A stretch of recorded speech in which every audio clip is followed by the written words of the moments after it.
In courtroom buzz lights up the air, faces tense as stories tear, truth and lies like a tango dance. Justice here takes no chance. Gavel strikes, hearts beat fast. Witness takes stand, shadows cast. Whispers loud like wildfire spread. In this game, none's ahead. International eyes on the scene. Lines of right, blurred and lean. Arrested dreams, shattered glass. In this court, who holds the past? Hello, good morning, everyone. Just give it a bit more time for people to come in, but welcome to this special edition of stream. Even though it's Christmas Day is a Christmas Day all over the world. Probably not in Australia anymore because they're always ahead.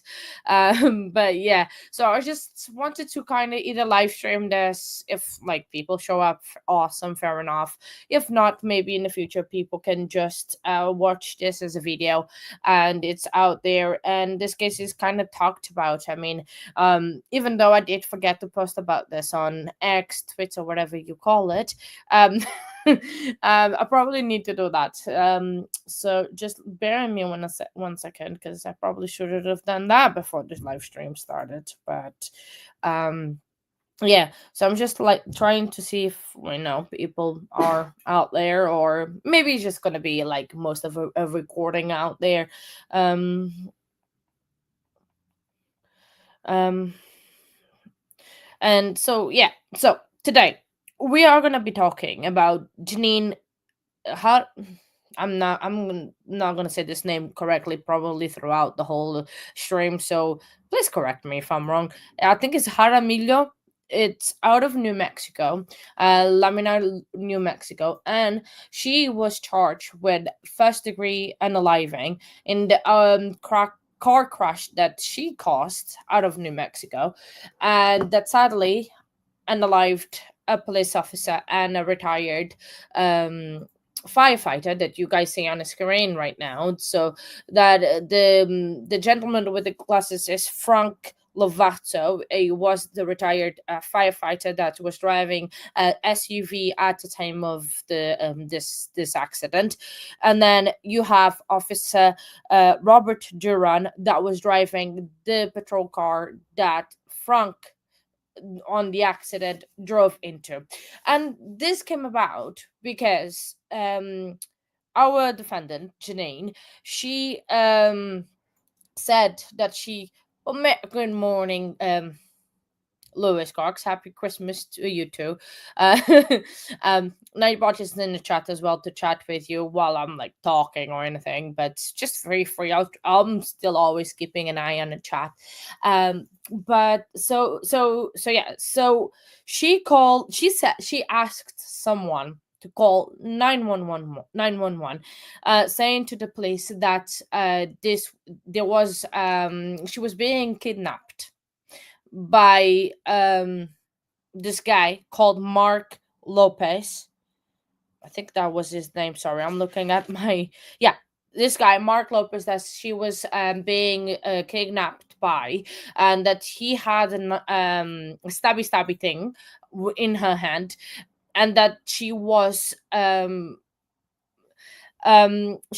danger. So the police launches this massive car chase down the I-95 in New Mexico, and there was while during the car chase, there was this SUV of the retired firefighter that had heard the problem, this situation. This part is not very well clear in all the articles and everything that I was reading on why he was involved, but he was there, and maybe to help out. He heard the commotion, the situation, because even though he was a retired firefighter, he probably still had like a police kind of type thing. Don't know.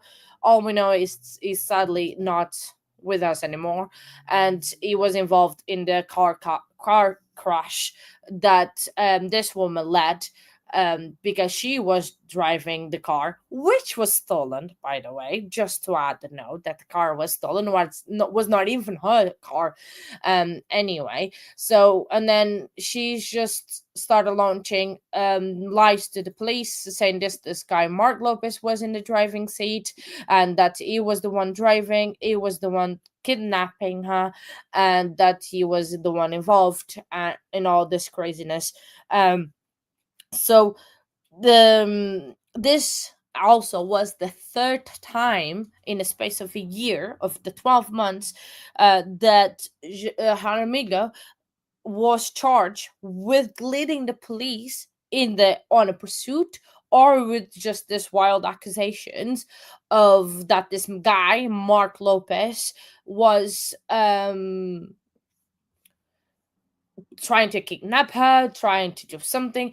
She's just, I mean, you're gonna see it.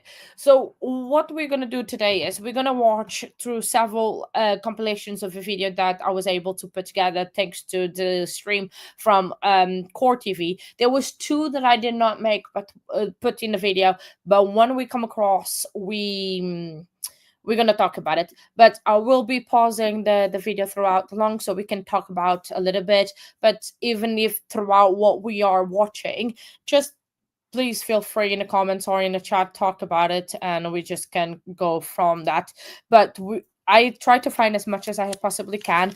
There was several testimonies of police sergeants that we're going to be able to see, the 911 call, opening statements, closings that is going to be there as well.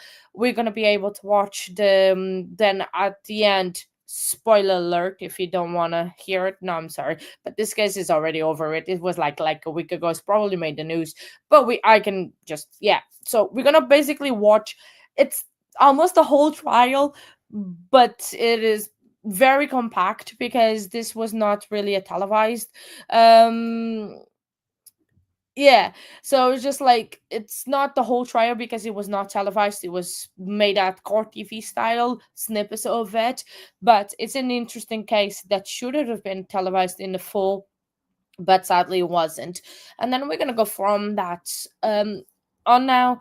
We're gonna see is on the video on the screen. I'm gonna pause it again.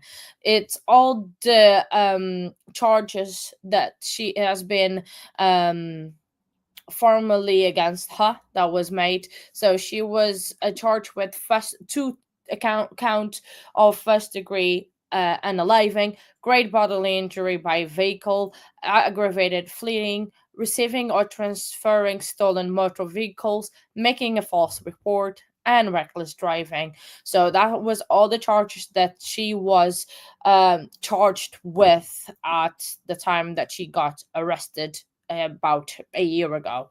So now we're gonna watch the, sorry, that was a little bit thing. Now we're gonna watch the opening statements by the prosecution of the state of New Mexico, of this area, and then we're just gonna watch.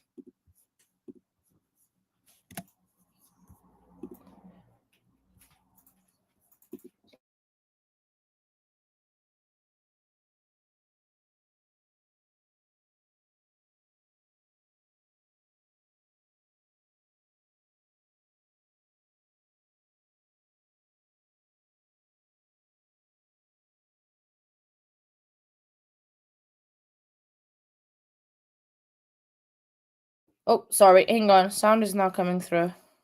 Give me 1 second. Sorry, I did not know that was. Why is sound not coming through? Uh-oh. Life problems. Yay, awesome, fantastic. Hang on. Let me stop the start of the screen, and hopefully I will share the audio, just the video. 1 second.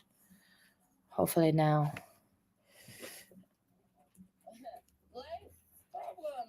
1 second. Just let me see if. Like lighting a fuse and escaping seconds before the bomb explodes, Jeannine Jaramillo set fatal wheels in motion and accelerated towards a path of inevitable destruction.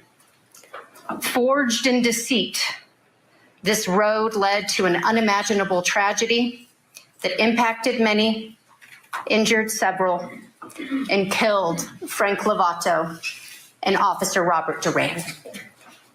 On March 2nd, 2022, at 11:09, Richard Musser called 911 to report that a woman yelled to him for help, saying that she was being held hostage at knife point. Mr. Musser gave the description of the vehicle as a white sedan.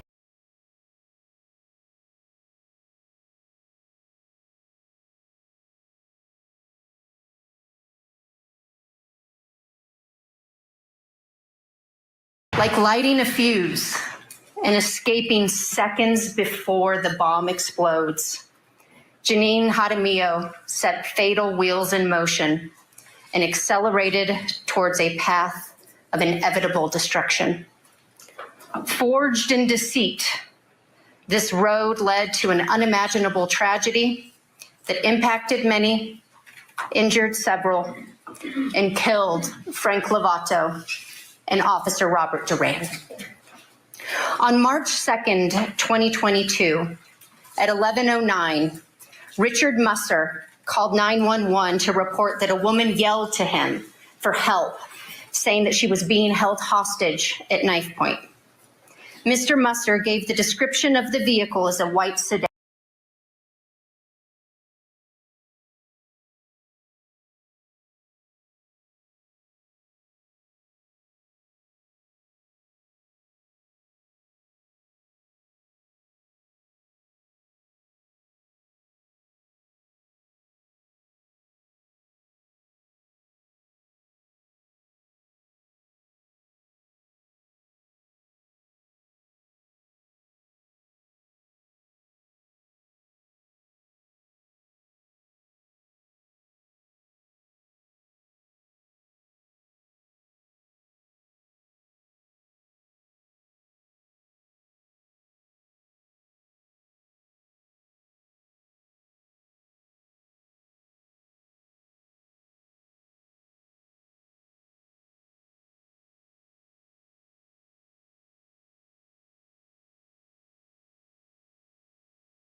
Hello, and I'm back. I am really sorry about that. Don't know what happened there. I spent a couple of time to edit this video for today, and I don't know what happened. But what we're gonna do is we're gonna be watching this directly from the Core TV website or YouTube page. I'm trying to find it on YouTube so we can at least skip the amount that they talk, because they do talk a lot. So, but I'm gonna try to do this as quick and swimmingly as possible. Again, my apologies. You know, it wouldn't be a live stream without something going wrong. So, yeah. Anyway, okay. Trying to get this now back on the spot where we which was the beginning. And hello, good morning, Toxic. It's been an eventful day already, and here let's get just started and get this playing. And again, I'm really sorry, but here we go. Finally, we'll get there. It's going to be a little bit out of place because I don't have the video edit like I did before. But no matter what, we can still hear it and we can still play it. So let's go. Towards a path of inevitable destruction. Forged in deceit, this road led to an unimaginable tragedy that impacted many, injured several, and killed Frank Lovato and Officer Robert Duran. On March 2nd, 2022, at 11:09, Richard Musser called 911 to report that a woman yelled to him for help, saying that she was being held hostage at knifepoint. Mr. Musser gave the description of the vehicle as a white sedan. A kidnapping in progress with weapons gets the highest priority assignment by dispatch. The SFPD officers from around the city immediately head towards the location of the dispatch, the Vizcaya Apartments. Santa Fe Police Department Officer Michael Romero happened to be close by the Vizcaya Apartments. At the intersection of St. Francis and Sawmill, Officer Romero was the first to get eyes on this potential suspect vehicle. Officer Romero wanted to be sure that this was the suspect vehicle, so he turned around and pulled in behind the white Chevy Malibu. He could see a driver, but with the dark tinted windows, he couldn't see anything else. He tried to get a read on the plate, but was too far away to appropriately or accurately see the plate. Immediately, this white Chevy Malibu started accelerating away from Officer Romero. At this point, Officer Robert Duran, who was also responding, sees Officer Romero behind this white Chevy Malibu, and he falls in behind the white sedan. The acceleration away from officers increased into much more evasive maneuvers, and Romero and Duran initiated a pursuit. Marked vehicles, activating lights and sirens. A female hostage being held at knife point is now heightened in danger by a suspect driving erratically and dangerously. The dash camera and body-worn camera evidence will show that several officers became involved as the suspect vehicle dangerously moved throughout our city streets. Going the wrong way, U-turning whenever and wherever, running red lights, and all at crazy high speeds. With this unpredictable behavior, officers tried but could not get into a position that they were able to safely stop this vehicle. The suspect vehicle then led officers onto I-25 on Old Pecos Trail. She lures the officers into a fatal trap that is now going south in northbound lanes. At this point, Officer Romero decides to travel alongside the white Chevy Malibu, pacing the vehicle, almost going parallel to it, in case the case changed directions yet again. He would be in a strategic position to stop that vehicle or try to stop the vehicle.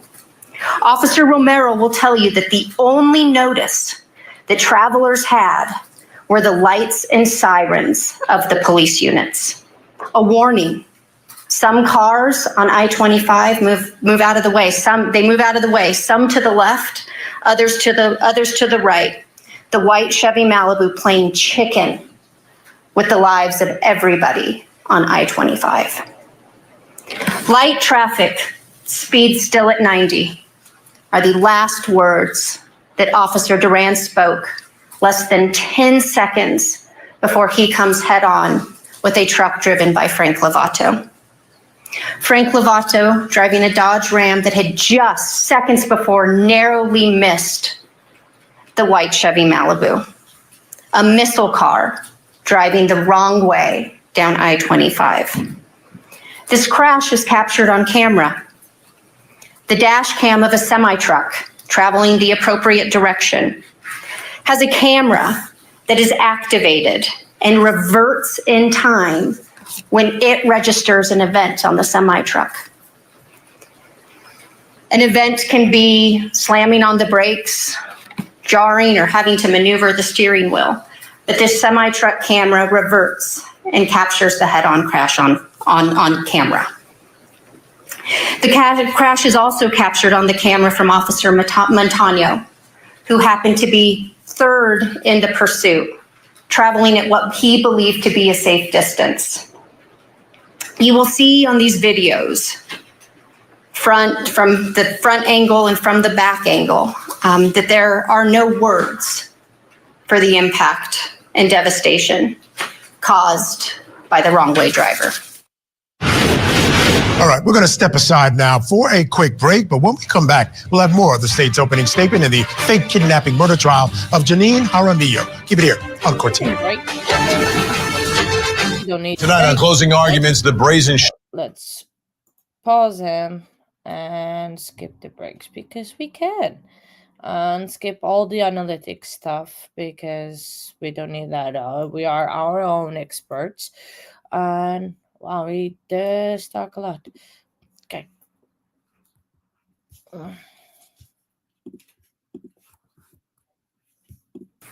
Cars are totaled, and Mr. Lovato's truck and Officer Robert Duran's unit number 286 are nearly disintegrated by the impact. Dr. Aidan Kerr from the Office of the Medical Investigator will testify as to the injuries that Officer Duran and Frank Lovato suffered, and he will tell you that no one could have survived this blunt force trauma. Now, Officer Duran and Frank Lovato were not the only two vehicles involved in this crash. A woman by the name of Alexis Jenkins and Officer Gilbert Philip Montano were also involved.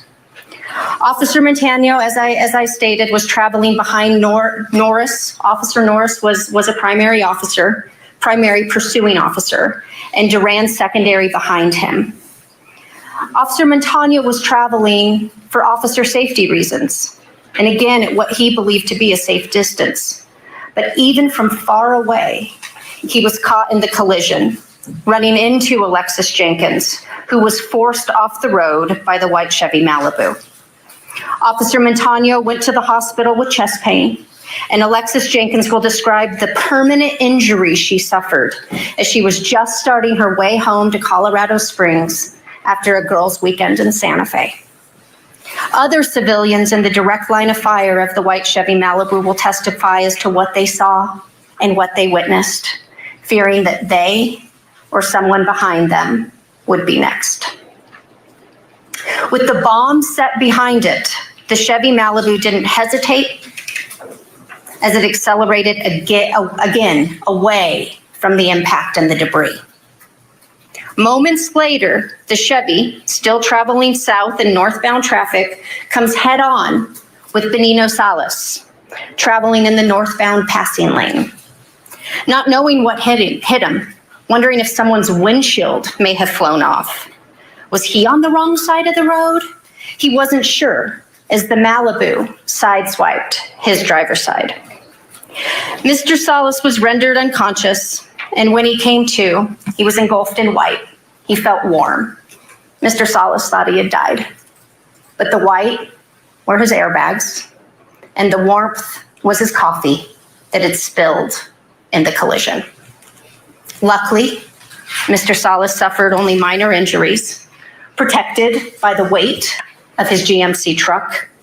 His GMC truck was totaled on the shoulder, parts throughout I-25 his axle, and the wiring along the median. Thankfully, the heavy truck, the force and weight of it, was able to disable the white Chevy Malibu to the extent that it too came to a halt. Not without trying to get away, but it couldn't, only having 3 wheels. Officer Julian Norris and Officer Romero watched as the Malibu came to a stop. Concerned about what the driver's next move was, neither Norris or Romero ever had eyes off this vehicle. Both Officer Norris and Officer Romero see one person crawl out of the driver's side window. That person, at that moment in time, they believed was the female captive. The female captive runs to Officer Norris. She's distraught. She's scared. She's frantic, her arms in the air.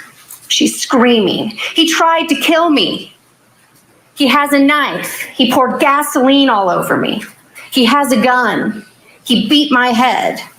But now, she was safe. Officers believed they had just saved her life. So, the female captive made them believe. At this point, there's an armed suspect at large. A suspect that the female immediately identifies to Officer Norris as Mark Lopez, her boyfriend of just a few months. He has a gun. He's wearing a red shirt, black jacket, dark jeans, and a black beanie. She thinks Mark Lopez ran into the bushes. Did he run? Was he in the car? As you can imagine, this was a critical question for officer safety reasons. This question became even more important now knowing that Mark Lopez, what he was capable of, and that he was armed with a gun. What about our community safety? The female states that Mark Lopez ran into the bushes, but Norris wasn't sure. He wasn't convinced. He only saw one person get out of that vehicle. After hours, the car is cleared by SWAT, and Mark Lopez, red shirt, black jacket, dark jeans, black beanie, armed with a gun, his whereabouts are unknown. As you can imagine, there's a chaotic scene. News traveling around the state. I-25 is shut down for hours in both directions. There's an active manhunt for Mark Lopez, identified only by what he's wearing. Schools are on lockdown, but the hostage is safe. But there is a civilian and a Santa Fe police officer dead. That's what we knew. New Mexico State Police comes to the scene and they assume responsibility for this case. They centralize a command unit on I-25. Agent Wyatt Harwell is assigned as case agent. The reconstruction team, led by Agent Davin Barella, responds to the scene along with drone operations. And other state police agents are running intel, trying to find someone who fits the vague description of Mark Lopez. The female captive is with Santa Fe Police Department at St. Vincent's Hospital. And Santa Fe Police Department officers are doing their best to get information that they can relay to command. From the beginning, this defendant is treated with dignity and respect and rushed to safety and aid. You will see the first video of defendant running to officers. Her first contact with Norris and later Officer Timothy Lopez. Officer Tim Lopez takes her to the hospital, concerned about her well-being. She's treated, and at this point we learn who the female is. She identifies herself as Jeannine Jaramillo. Now, before we go to break, a mass shooting at a private Christian school in Madison, Wisconsin, leaves 3 people dead. One of the dead. And we're going to be skipping again because sadly we don't need to hear about that one because, Yeah, we already covering enough sad things. Let's carry on. Now, keep in mind the crash is captured, as I stated, on camera from both the front and behind. The defendant's statements are recorded in the hospital, in the state police interview room, and in a video on March 3rd, where Jeannine talks to KOB News. She then talks again to New Mexico State Police agent Alan Benitez, who brings her in after strange and cagey behavior. Before Agent Harwell tells her about the deaths on I-25 and after, her story stays the same. She was a victim of a scary and dangerous kidnapping by a man by the name of Mark Lopez, who set out to kill her in what is best described as a murder-suicide mission. She acknowledges over and over again that Mark did this on purpose and that he caused the crash, going so far as to tell Agent Harwell, "I didn't tell him to go and drive in a certain way. He has a mind of his own." The investigation completely unravels Jeannine Jaramillo's story. I'm going to leave you with 4 points about what the facts and the evidence are going to show over the next many days. Number 1, what the badge and oath of service means to officers and the moral compass that guided them to prioritize and save her life on March 2nd, 2022. They believed they had accomplished that. Number 2, the quality and the integrity of the New Mexico State Police investigation. There was not a stone left unturned. There was not a lead not followed up on to determine who was driving. Did Mark Lopez exist? And who was with her when she called out for help from the driver's seat of the white Chevy Malibu at the Vizcaya Apartments? We didn't question, state police didn't question whether she had a male passenger at one point. But who was this? This man, his name is Jerry Chavez. And the evidence will show that he got out of that car and was not with her as she drove away from the Vizcaya Apartments a little after 11 a.m. on March 2nd, 2022. But is that enough? Maybe not. We have science. We have DNA evidence. We have modern vehicle technology. And we have microscopic analysis of the fibers of her t-shirt that put her butt in that driver's seat, her hands on that wheel, and her foot on the gas when the driver's side airbag deploys. Number 3, Jeannine Jaramillo is not a victim. There is no boyfriend of 4 months by the name of Mark Lopez, and there was no kidnapping. As unbelievable as it seems, there is evidence that shows this was all by design. She chose to fake a need for help. She chose to not pull over with police lights and sirens behind her. She chose to step on the gas and flee from law enforcement in what was later determined to be a stolen vehicle. She chose to drive without regard for the safety of innocent drivers. And she chose a deadly path to escape. Or if that plan failed, a plan to secure her purported safety. And then she chose to feign a story over and over and over and over again. Number 4, there is one person responsible for the carnage left in her wake. And that person is Jeannine Jaramillo. She's guilty of all crimes charged. And when you consider her calculated plan, her motive, her intent, her knowledge of the danger and risk involved, and add in her gross deceit, she's guilty of murder. Okay, so that was the opening statements from the state. There is no opening statements from, sadly, the defense. Either they did not happen or either they did not do, but Court TV did not have that video available. So now, just to keep you a heads up, there is no really order on how we're going to be playing this. It's what we have available and not with the video anymore. That is still not working, so I'm not even going to think about the 3 hours I lost this morning editing that video. Amazing.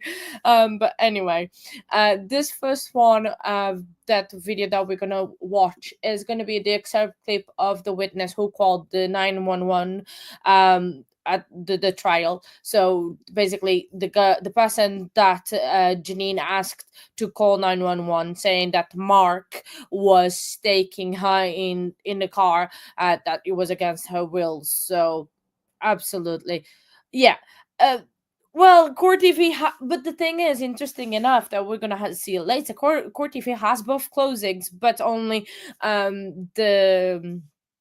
yeah. Oh yeah, she did. She did put a lot of plan, and we're gonna see, because this is not the first time that she did this. This was the third time in less than 12 months, and even before that, she has a long criminal history of doing this and trying to deceive people.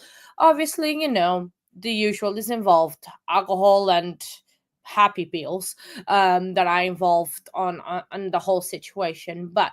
Let's watch the 911 call, and then we go back to chatting about what it is, and we'll carry on doing this until we reach the longer video that will be the verdict watch, I guess. I'm not going to give any spoilers, but I think it's pretty clear what the verdict's going to be. Direct your attention to March 2nd, 2022. Did you have an occasion to be walking outside of your apartment?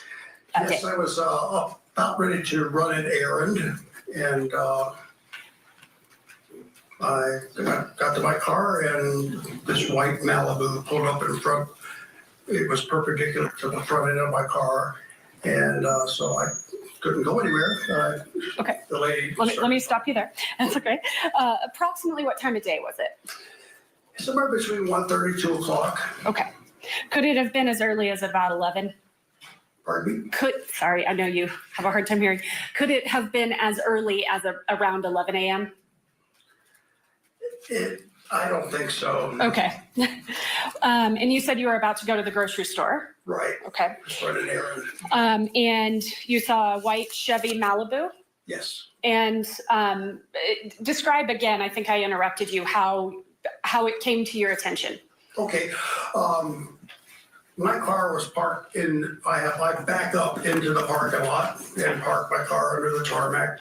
And so I was going out. So my car was facing outwards. I was going to get in and drive forward. Well, I couldn't, because the car pulled right in front of it was perpendicular to the front of my car. And so I stopped and I said to myself, what's going on? And that's when. Okay. And so where were you standing if your car was backed in and this car was perpendicular? I was standing about 1.5 to 2 feet away from the driver's side door of my car. Of your car. Yes. So how far was the other car away from you? Give us an estimate. About 8 feet. Okay. And which side of the other car, of the white Malibu, were you closest to? The driver's side. Okay. The driver's side. And could you see a driver? Can I see what? Could you see the driver? Oh, yes. Describe the driver. The driver was a female, I assumed about 30 to 35 years old at the time. I thought she had long hair, but it was probably more like shoulder length hair, and that's about it. Could you see anyone else in the car? Yes, I saw a gentleman sitting in the passenger side, and I couldn't really tell his because he was in the car, it was shaded. The tarmac of the parking lot was actually shading the car as well somewhat. So, I mean, he wasn't a silhouette, but I could see that it was definitely a male. Okay. And this male, what was his demeanor like? he was calm. He was somewhat calm, and he when she was telling me that. Well, let me ask you that in a second. Okay. Just his demeanor was calm. He seemed calm, yes. Could you see if he was holding anything?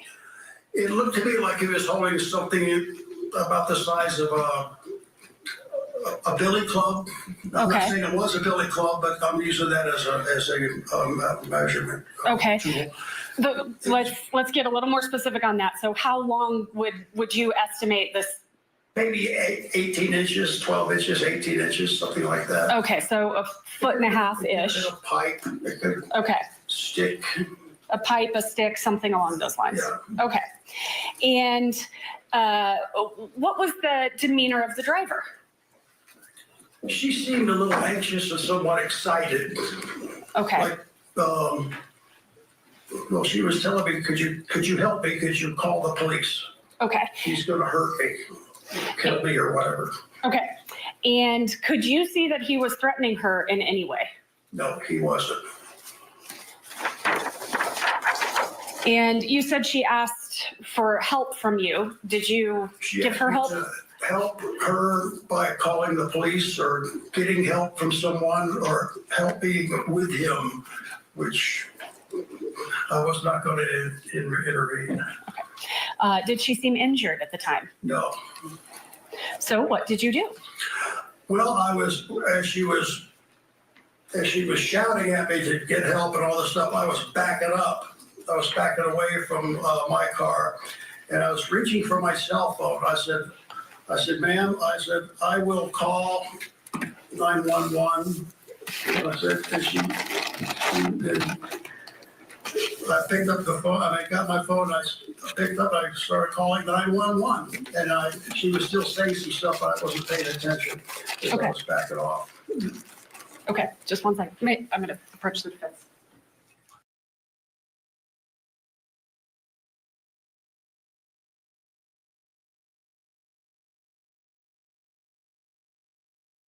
Okay, apparently that was all with of that one. That was the brief testimony of that gentleman. I do have the 911 call in its entirety, so I'm going to try to find it. That was from another source, but I can get it up here. 1 second.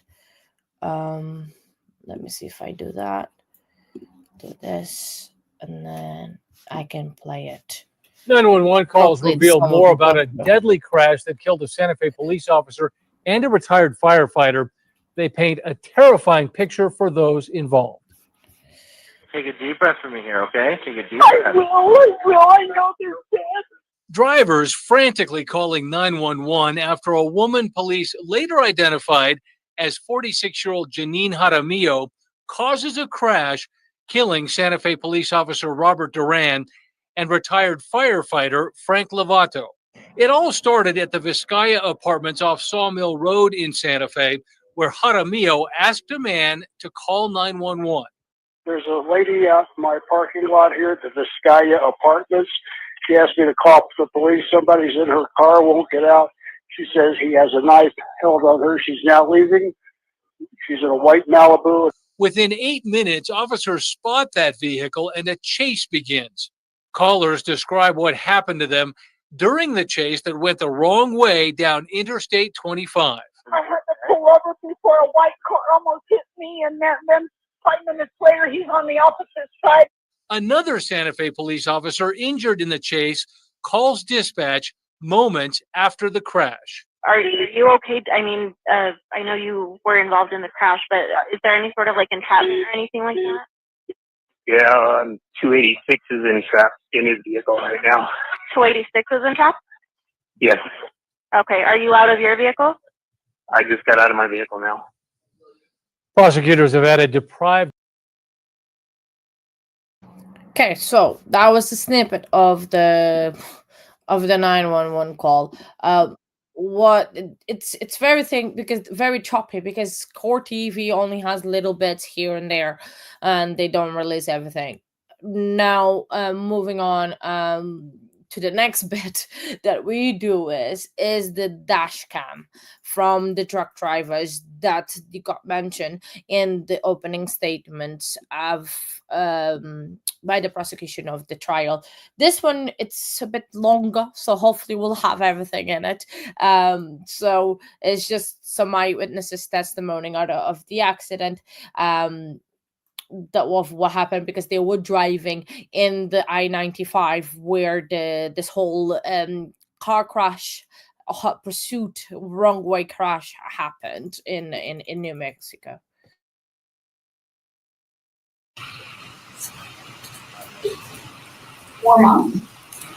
And prior to being in Nashville, where were you based out of? Pittsburgh, Pennsylvania. And what is it that you do, Miss Moon? I am an over-the-road truck driver. And what do those duties entail? Is that cross-country, local? What do you do? Currently, it's regional, so I dispatch out of Tennessee, and I travel to the surrounding states that border Tennessee. How long have you been a truck driver? 6 years. And do you work as a solo? Do you work as a team? Describe your job. How do you do it? Yes, I'm a teammate. My fiance and myself, we team drive. So when I'm driving, he's sleeping, and when he's sleeping, I'm driving. Well, vice versa, I'm sorry. When he's driving, I'm sleeping, and when I'm driving, he's sleeping. And we basically just deliver to various facilities. And what is his name? Stephen Dixon. And I'm going to direct your attention, Ms. Moon, to March 2nd, 2022. Were you with Mr. Dixon that day? Yes, I was his co-driver. And did you have occasion to pass through Santa Fe, New Mexico? Yes, we did. And what road were you on? I don't remember the interstate. I believe it was I-25, if I'm not mistaken. Do you remember which direction you were traveling? North. And do you remember what time of day it was? Approximately 11 a.m. And can you describe for the, I'm sorry, can you describe for the jury what happened that day, what you saw? Sure. We were traveling in our tractor trailer. Stephen, my teammate, he was driving. I was in the passenger side of the truck.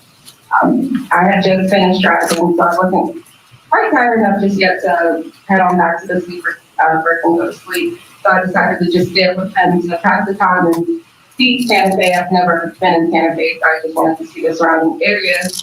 And as we're driving up the highway, we noticed a white car driving very rapidly towards us. Okay, did you, I'm sorry, did you see what kind of car it was? I'm not exactly sure the make and model. I just know it was a white car. And was it coming right at you?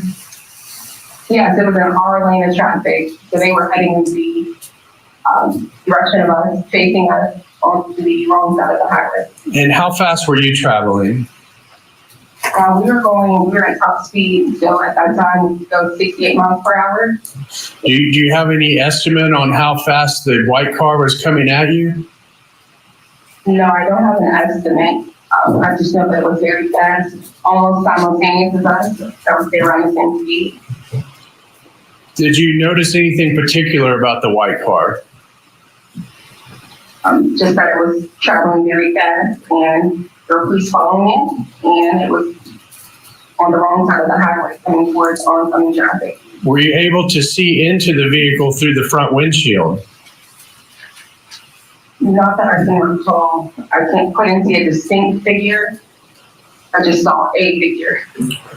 Were you able to tell who was driving that vehicle?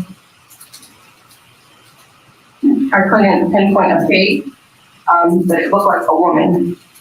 Did you see anybody else in the car besides the woman? No, I did not. What happened next? The white car kept coming towards us, and it's almost like a game of chicken, where one has to get out of the way or you're going to crash. And we were the ones to drive onto the shoulder to get out of the way. And the white car just kept coming towards us. And at the very, very last second, the driver of the white car maneuvered over into the opposite lane of us, inches away from our front bumper. Did you have to? We pulled over onto the shoulder. Did you have to take evasive action to miss the white vehicle? Yes, Stephen did. He had to decelerate very quickly and drive onto the shoulder. Now, your truck is equipped with a video camera. Is that true? Correct. Yes. Was that equipment working on March 22nd? On March 2nd, 2022? Yes, it was. Describe for me how this video system works in your truck. It runs on a continuous loop. However, it doesn't start recording events until you have a sudden movement, like a sudden deceleration, which is pressing on your brakes very quickly, or switching lanes very quickly, or hitting an object. And did any of those events occur that morning to trigger your video? Yes, I would say 2 of them, sudden deceleration and driving onto the shoulder. And so your equipment started recording shortly before the accident, is that correct? Yes, it goes back into a kind of like memory feed, and it takes the first 15 to 20 seconds before the event happens that triggered the camera, and it records up until you put the truck in park, basically, whenever you set your brakes. Okay, I'm going to show you what's previously been admitted as State's Exhibit number 19, which is the Dashcam video. You should be able to see this on your screen.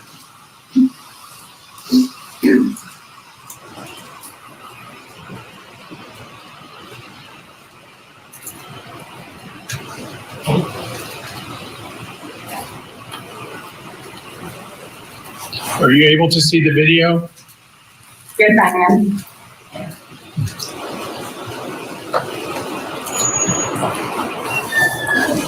So I paused the video right there. Do you see the screenshot? Yes, I do. Okay, what do you see in that picture? That is Stephen slowing down and driving onto the shoulder, and the white vehicle and wrong lane of traffic driving towards us. And it looks like that vehicle's splitting the highway right down the middle. Is that fair to say? Yes. I'm going to continue the video. So that vehicle just flew right by you and missed you by how much, do you think? I would say within 5 feet. And then describe for the jury what you see coming up. I see a police car in the brown upper highway, as well as another police vehicle colliding with a pickup truck. And so that's the accident ahead of you, correct? Correct. Wow, it is kind of difficult to see that, but you could see it because of all of the debris created by that accident. Harrowing. Indeed, let's bring back criminal defense attorney and former prosecutor Marie Pereira. Sorry, just skipping all of this. Again, and going back to testimony right there. And I love skipping stuff. How would you describe how quickly this accident happened? Within a blink of an eye, it happened so quickly. It was unbelievable. It's just, sorry. How would you describe the accident up ahead of you? What did you see? It was just a mess. It was just debris and smoke and chaos. There were so many people out of their cars trying to help. And so what did you do? Did your truck come to a stop? Yes, we came to a stop and we jumped out to go check on the victim. I assisted one young lady who had a shoulder injury. She's complaining of her shoulder. So I kind of just sat down with her to make sure she was okay. I told her, call your mom, call your loved one, call someone that can kind of stand and ground you and calm me down. And how long were you on scene that day? We were there for an entire shift, at least 10 hours on scene. Did you see what happened to the white car when it flew by you? After the car went past us, they weren't in our field of vision anymore.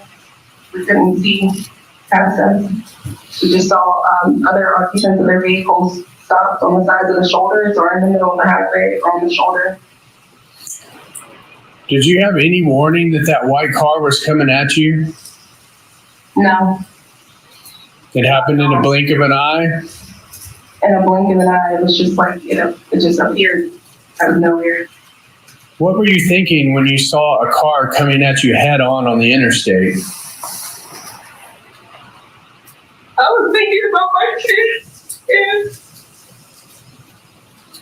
you get so many bad stories of trucking. I just didn't want cars with the blood or catch fire. I just didn't want anybody to be hurt. And I don't know why somebody happened.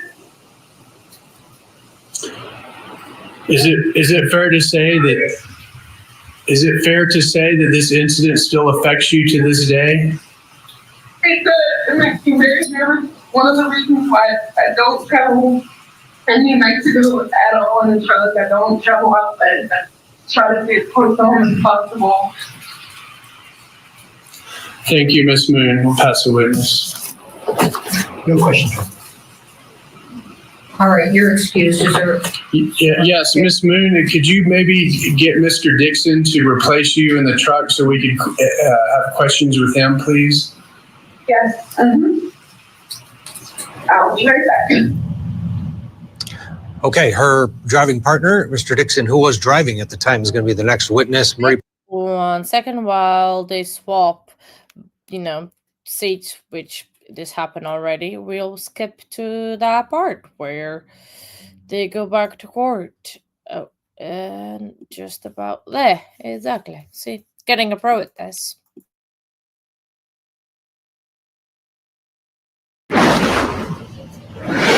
I'll give law that the testimony you give in this case will be the truth, the whole truth, and nothing but the truth? Yes. Okay, thank you.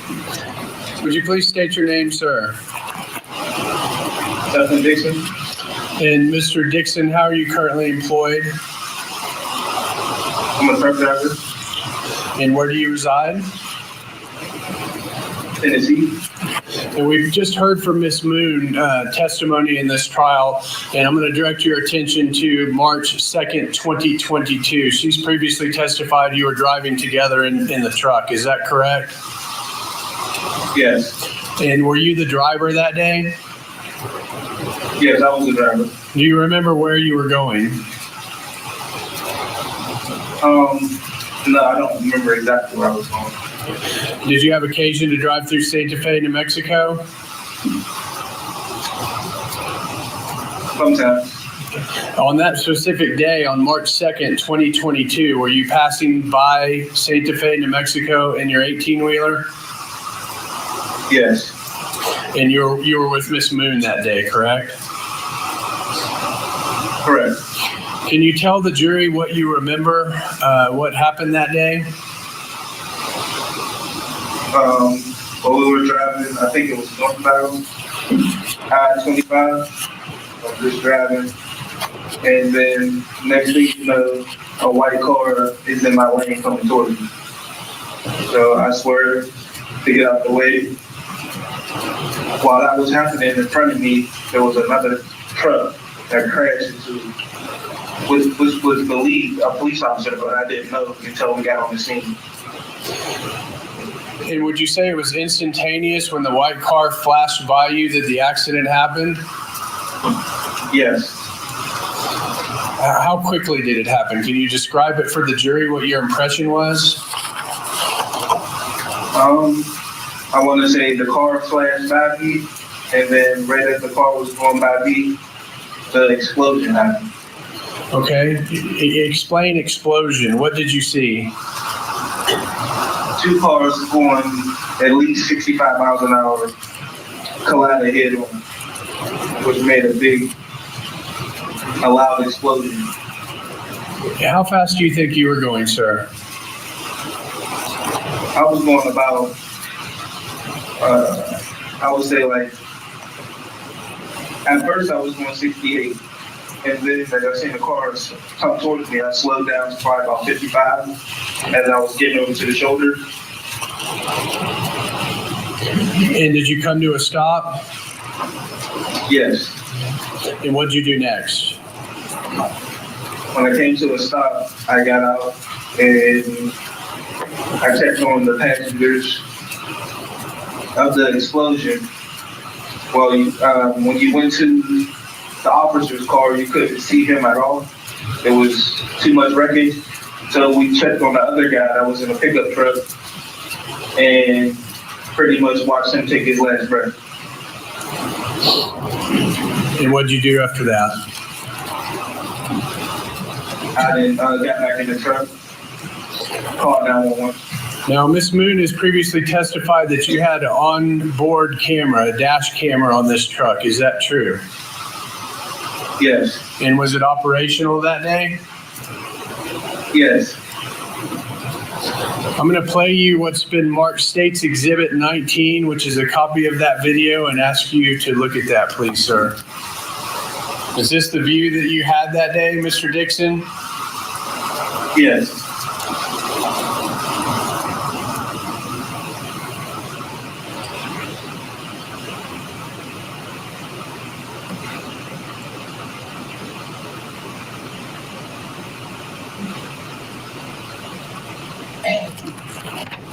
Is that video what you remember from that day, sir? Yes. How soon after that white car flashed by the left front of your truck did the accident happen? I want to say not even within a minute. Okay. Let me back this up and look at it again.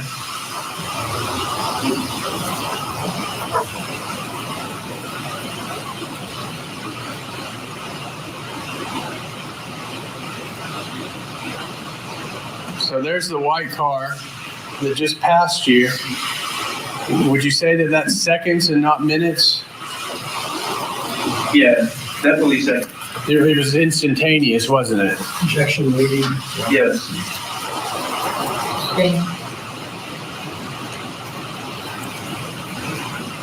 How would you describe the time frame between the flash of the white car and the accident? It was definitely under a minute. Was it all one motion? Flash. Yeah, as soon as the car got past me, the accident happened. Probably before the car got past me, the accident happened.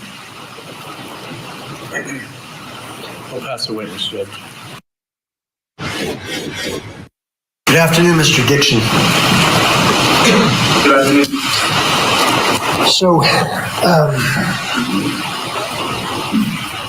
you had just passed Santa Fe and you're headed, where were you headed? Do you remember?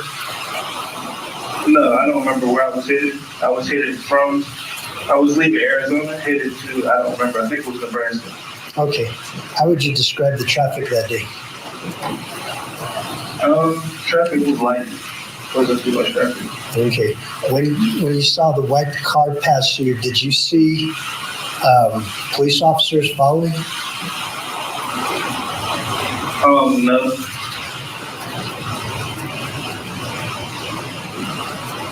When you got out of your truck to check on that collision, did you see where the white car stopped? No, I didn't. Once the white car passed me, I didn't see it. Okay. So your testimony is you're doing about 68, and when you saw the car, you slowed to about 55? Yes. And we just watched the video, but just as the car passes you, you pull off and come to a complete stop? Yes. Okay. Thank you, Mr. Dixon. No further questions. May you redirect? No, Judge. All right. Thank you. You're excused. You can hang up. Thank you, sir. Okay.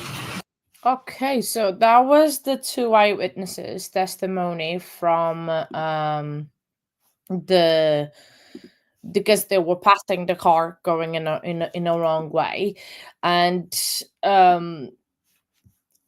the first one, the first lady, she was like, he looked a little bit more detached, in my opinion, like more emotional detached. I don't know if it is because it's being a man and they are like a little bit more in emotional detached, or he was even suffering more. But it did like he didn't even look at the screen, was talking to the defense or anything. So that just makes me a little bit. It kind of. I don't want to say it kind of looked like he was driving, but I know he wasn't. But it's just how he looked to me. But anyway, I digress. I always digress. So now next we're gonna listen to, I think it's a portion of the police interview. Believe at the hospital she looks like she's wearing a hospital clothes, like the like uniforms that they wear. There's the first one of the police interviews. There's another one that's going to be after this video. There's going to be two police after the interview, just to in terms to note the details or the lack of thereof of details between police interviews that she has. So this one is the first one, and then we'll move on to the first one. And I think I found all the videos that I had. I just have to like skip through them while we will listen. So without further ado, let's listen. Kids, how old are your kids?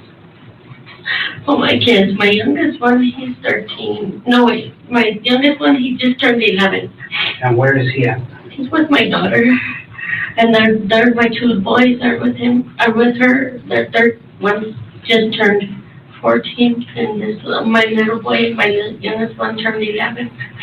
And your daughter is 14? Oh, no. My daughter, she's 26 or 27. So she's in charge of him? Yeah. Have you talked to her today? No, okay. I haven't. Okay.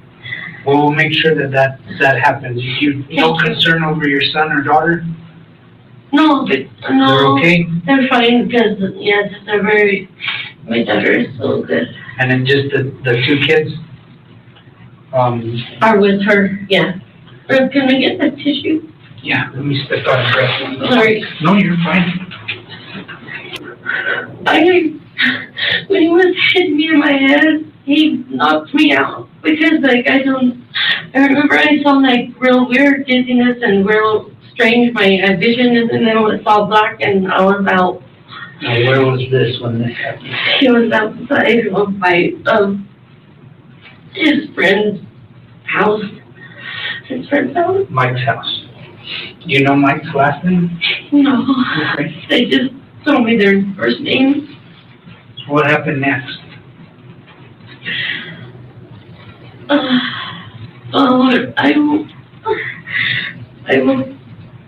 He woke me up like in this so terrible way, pouring some gas on me.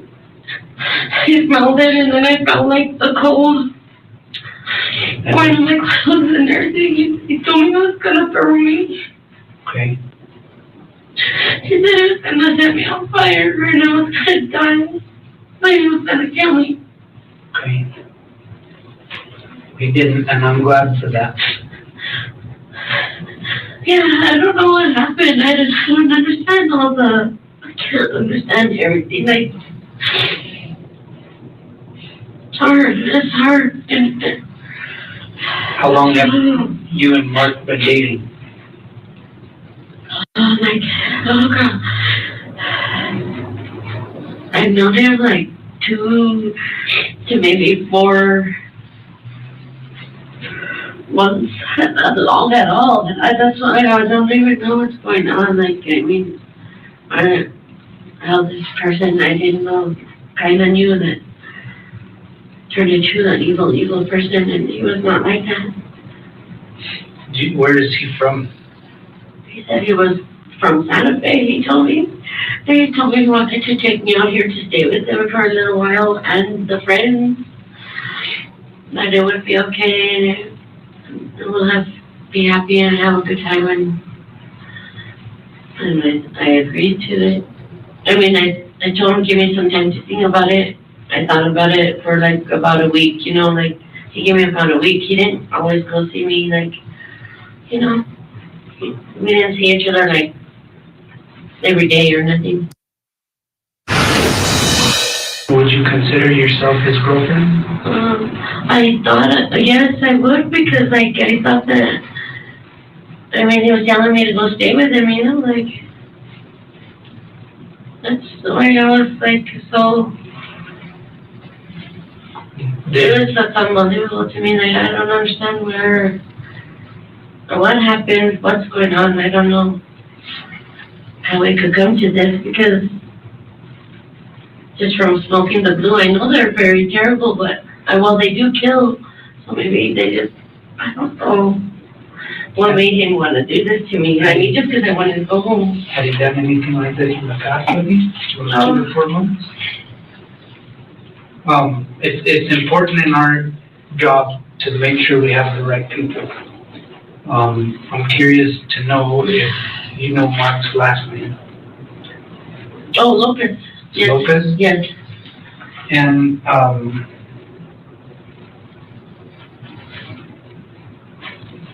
during the last 2 to 4 months, has Mark celebrated a birthday that you know about?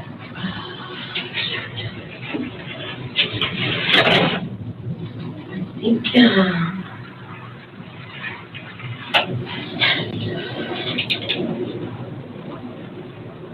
I'm trying to remember if he said. Jeannine, I don't know is a perfectly fine answer. I would rather you say I don't know than tell me something that is not 100% accurate. Does that make sense?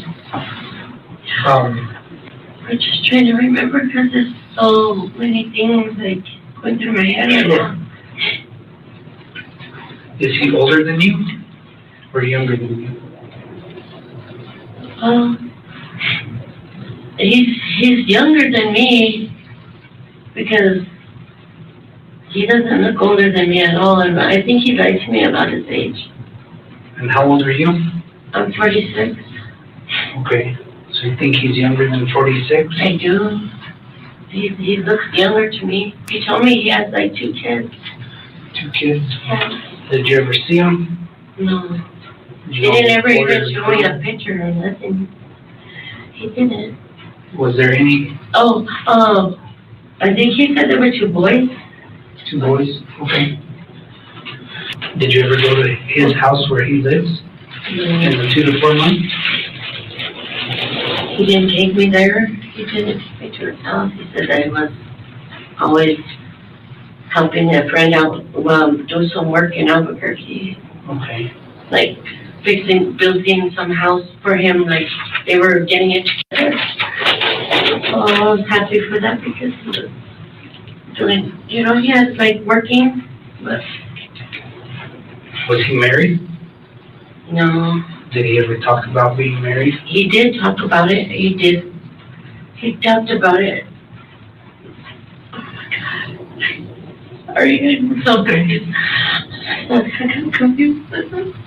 He told me that he was married and that he's a girl, that he had a very, very bad relationship with her because the mom, she wanted to take his kids out of the whole state away, and I was wondering why she would do that. What a thoughtful, sweet, really caring interview style from this. And we are like skipping again. I like even before this case and finding out like the true verdict and everything of this case, I don't believe her story because I'm sorry. One of the first things that I did, I asked Nightbot when I started dating him, was asking, his age, about his life and everything, and that was in the first phone call, text message that we had back then. Well, back then when we started dating, not like a long time ago. But how can she not know, and even how he looks and what he was wearing if she was, driving and everything. But it's just right. I mean, I just the police officers was being so kind, so respectful, and just so patient with her. It's just unbelievable. Now that we are back to where we are supposed to be, I will carry on playing. This morning at Mike's house, You guys are in the yard and you're wanting to go home. He said you're not going home. Him and Mike were in the corner of the yard smoking pills on foil. Yeah. You believe those were fentanyl, is that correct? You said blues? Yeah. And then you want to go home still, and he says you're not leaving. He begins striking you in your chest. Is that right? Yeah. And how was his, with a hand, with a weapon? He punched me. He was punching me with his fist. He was. So it's a closed fist like this? Okay. And I was trying to put my head down to just so he could stop hitting me, and I seen him that he had the knife in his hand and everything, but it was like closed. But I seen it. So when you say closed, was it a folding knife? Yeah? And then the blade was closed? Yeah. But he was still holding it against your neck and your chest? Yeah, and he was telling me that I'm not gonna leave and he was gonna kill me. And he said, you're not leaving here, I'm gonna kill you. And how did that make you feel when you said that? I was so scared, I was all, no. And I started crying and screaming, I was starting to scream, and then he was punching me so hard in my head and I didn't know what was going on anymore. Where at on your head? I had on the side there? Yeah, and I thought, yes, I'm like, this all, I guess this is sore, and what color? I told the doctors, right here, and there. What color was the knife? Do you remember? I was looking and it was turning a little black. Color something, and then my lip, when I woke up, it was like burning, so I don't know how he did it, as I was everything happened so fast, I can't understand it. So but he hit me in my lip, and my lip was bleeding. They had to clean me up. The top lip or bottom? The top one. Okay. Yeah, it was burning me. It was burning when I was drinking some water, and they still burn a little bit, but at that point I was just like, I got real dizzy, and I blacked out, I guess. That's what they told me. He was starting to take out the knife on me again, and I thought he was going to stab me, and he stabbed the car. Where did he stab the car? He stabbed the car on,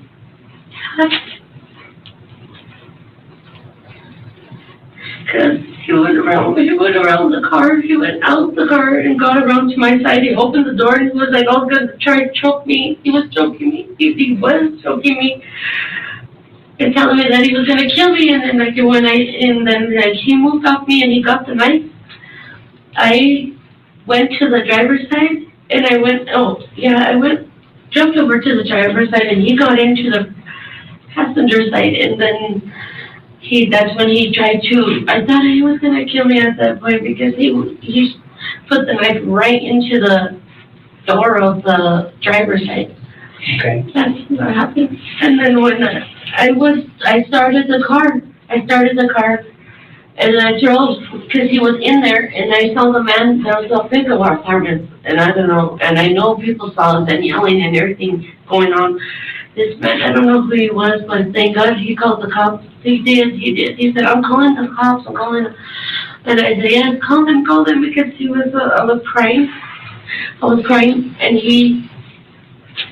Did you get out of the car to talk to this man? No, I was trying to, but he was all holding me. I had, even on this side of my bruises and marks, but he was holding me in there, but more with this hand, because he was on that side. And he didn't let me out. He did not let me out, and he took out the knife, and I don't want to. I thought he was gonna stab me the first time, and he went side to the side. I don't know where he went, Okay. I don't fight with people if they have like a weapon. I can't. I mean, it's scary. It's scary. I did not want to do this. I didn't want to do none of it. I just hear the sirens and I'm just praying and praying and praying because he just, like I told you, he just kept telling me he's gonna kill me. And then I just said, please let me go home to my babies. No. They're my babies. They're still my babies. No matter, I mean, they're still young to me. I love them. And I remember, and I seen this, I was like, everything was weird to me and blurry. Everything was very blurry because I think that the doctor said that I must have felt gas in my eyes because they had to flush my eyes out. Gasoline. Yeah. Do you remember going the wrong way on the highway? No. I don't. I remember that he turned and then crashing into I think it was a truck, I don't know. And he did this on purpose. I don't know why he was, I saw his arm. I could see his arm and like, he just went like, you know? To me, I think it was, I don't know why. I don't know why. And he was telling me, you're gonna die. I don't know if he's doing it to scare me. What happened? I don't know what he's thinking in his head. And it's just full of anger and he just looks so evil. Do you remember getting out of the car? I remember a little bit. Cause like after that I just could not see it. I was so scared to even open my eyes. I was scared. And I heard the glass, I heard window breaking and I heard stuff, I don't know. And I thought that, and he took his gun out. He took his gun out. And I'm thinking that he was gonna just shoot me right there or start shooting at the police. I don't know. We're following day one of the Okay, so, like, I don't know. Like, she is guilty of something, but for sure there is something else going on here because this whole thing is making me think. I think I need to listen to more evidence that there isn't available. I'm joking. Of this. So now the this next video that we're gonna watch is the police interview. I think maybe a couple days after what happened because she was wearing a different clothes, like a normal clothes, but and believe this was the person interviewing her. But we'll just listen to it and see what happens.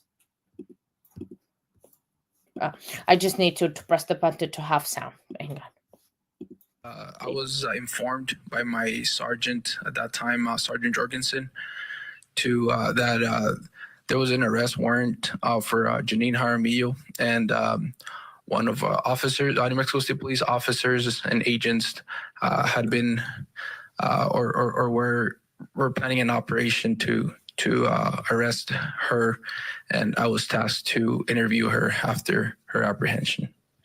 And so what time of day were you notified that she was apprehended? It was probably in the afternoon hours. Did you get a call? What describe for the jury how you got there? Yes, so I got a call. I was in Santa Fe, where I live here in Santa Fe, and I got a call from my sergeant that to actually go to Albuquerque, and I actually waited there in Albuquerque, the Albuquerque office in Carlisle, for her to arrive after she was apprehended. And did she in fact arrive there? Yes, sir. And did you prepare to interview her? Yes, sir. Yes, sir. I recognize him and the signature, and the date in them as well. And you got a chance to review those? Yes, sir. Are those accurate representations of your interview with Ms. Jaramillo? Yes, sir. How would you describe Ms. Jaramillo's demeanor when you first met her? When I actually made contact with her initially, I did see that she did have an injury, and at that time she claimed to have some other injuries to her head. And one of the first things that you asked her about was being in Las Vegas, New Mexico. Is that true? That's correct. Yes, sir. And what did she tell you? I actually showed her some photos. Those photos were from, there's still shots from surveillance of her being in Las Vegas, New Mexico, the day that white Malibu was stolen from Las Vegas. And did she tell you that she was there? Yes, she described herself and those still photos. Okay, I'm going to play this clip and ask you to look at this. Okay, that's you right there. So it looks like the same building. Yeah, same building. So what's going different on? angle, but that's you. In Las Vegas, New Mexico, the 28th. Yeah, just told you I was there. She admitted to being in Las Vegas, New Mexico that day, correct? Yes, that's February 28th, 2022, the day that white vehicle was stolen. That was my next question. The timestamp and the date are on those photographs, correct? Yes, sir. And again, what is the date and the timestamp on those photographs? It was February 28th, 2022, and approximately 7:34 in the morning. Yes, sir. I recognize the photos. Are these the photographs that you showed Miss Jaramillo in that video clip? Yes, sir.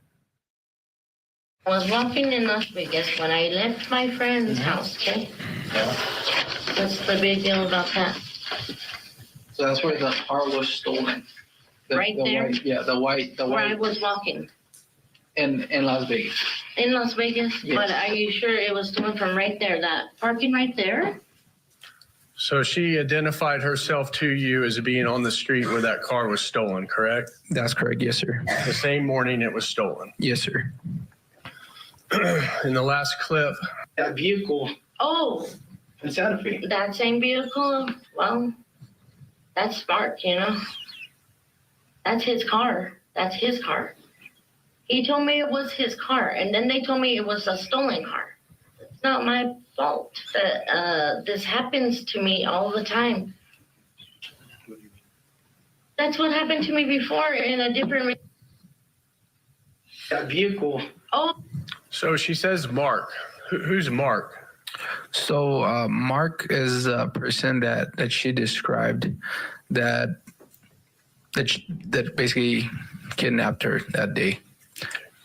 And at the time that you're doing this interview, had you discovered through your investigations or any of your briefings that there was some suspicion about Mark Lopez?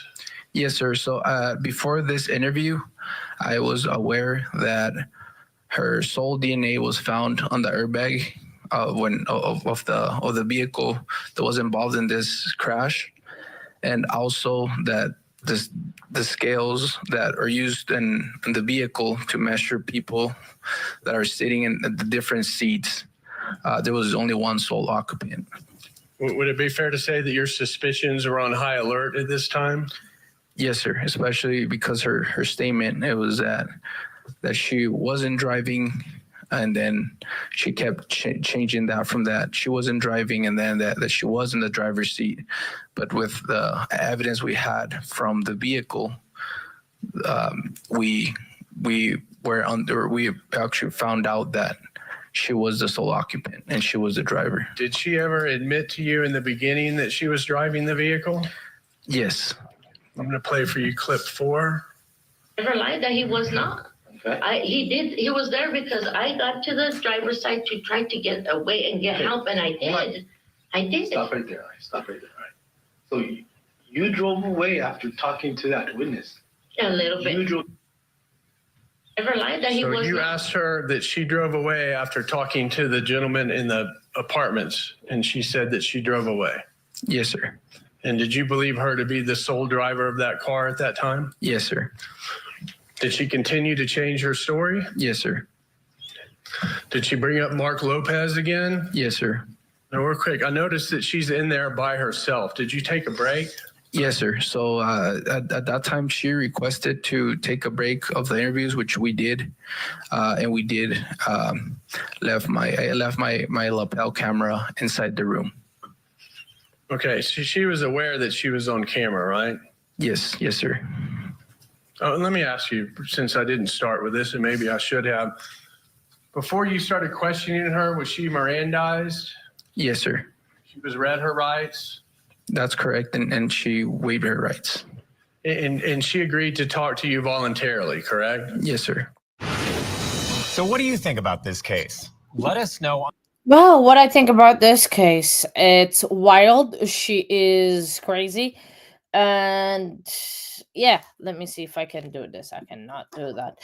I mean, I was just re-listening to the 911 testimony, and he said he might have seen a guy inside of the car, but the tarmac was reflecting so much that he could not clearly actually see if there was actually someone on there. But it seemed just like saw a like silhouette type person inside of the car.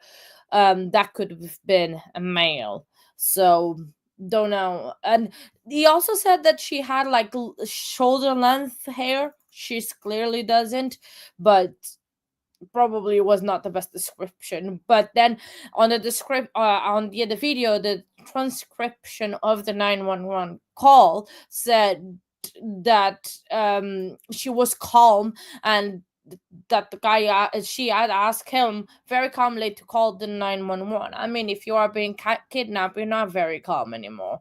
I think the calmness went out of the window, but I don't know, that's just me. Anyway, let's just listen, and I digress.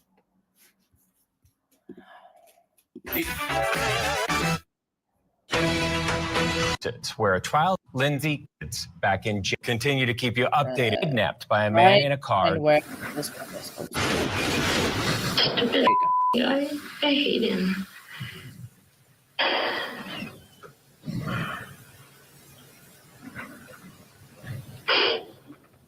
I'm so tired of this.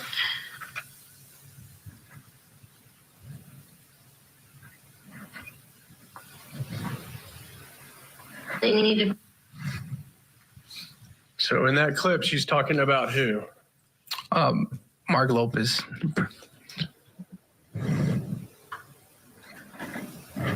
Clip 5.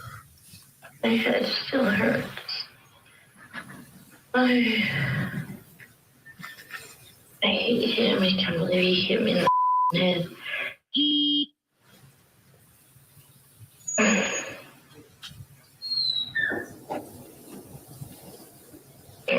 This for one stupid fucking guy. Dear God. I'm not the one that should be here, Lord. Mark, I wish they would see this. I can't believe he did this to me.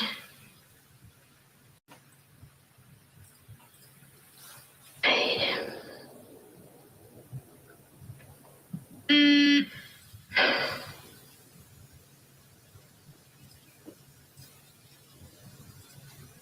I want to see him again, God.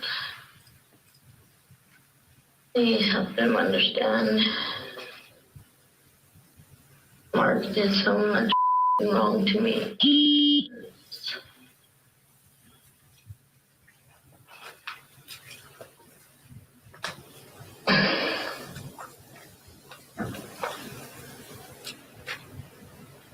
Sorry. Oh.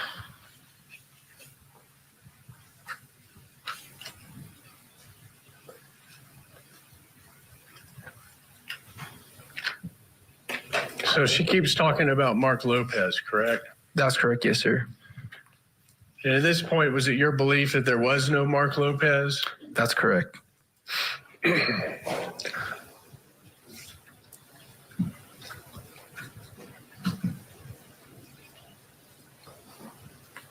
This is clip 2 off of the same exhibit. Sure. Yeah, but like I'm saying too, because like I mean I know I wouldn't. This has been going through my mind. Everything is just constantly going through my mind, and I want to put it to the past, but I can't. It's because and then like I know that you guys are. I know he's still on the loose. I know he is. Okay, well. Okay, so right there, she tells you that he's still on the loose. Yes, so she was referring to Mark Lopez still being on the loose, and she felt afraid of him being out. Was she trying to send you on a wild goose chase, do you think? That's correct, yes, sir. forget about him? Well, I cannot forget about him. Let's say you can't.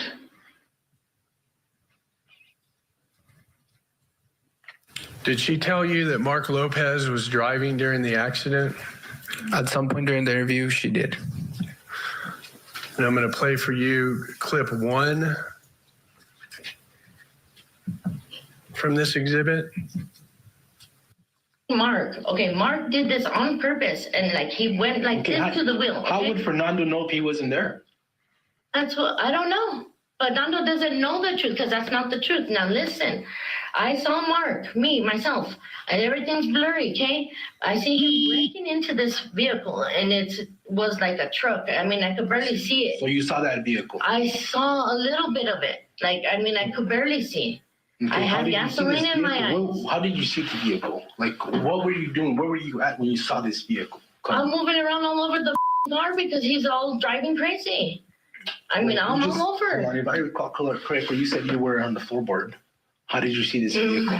Because I want to know what's going on. I want to get out of there. I'm moving around. I'm trying to figure out what to do.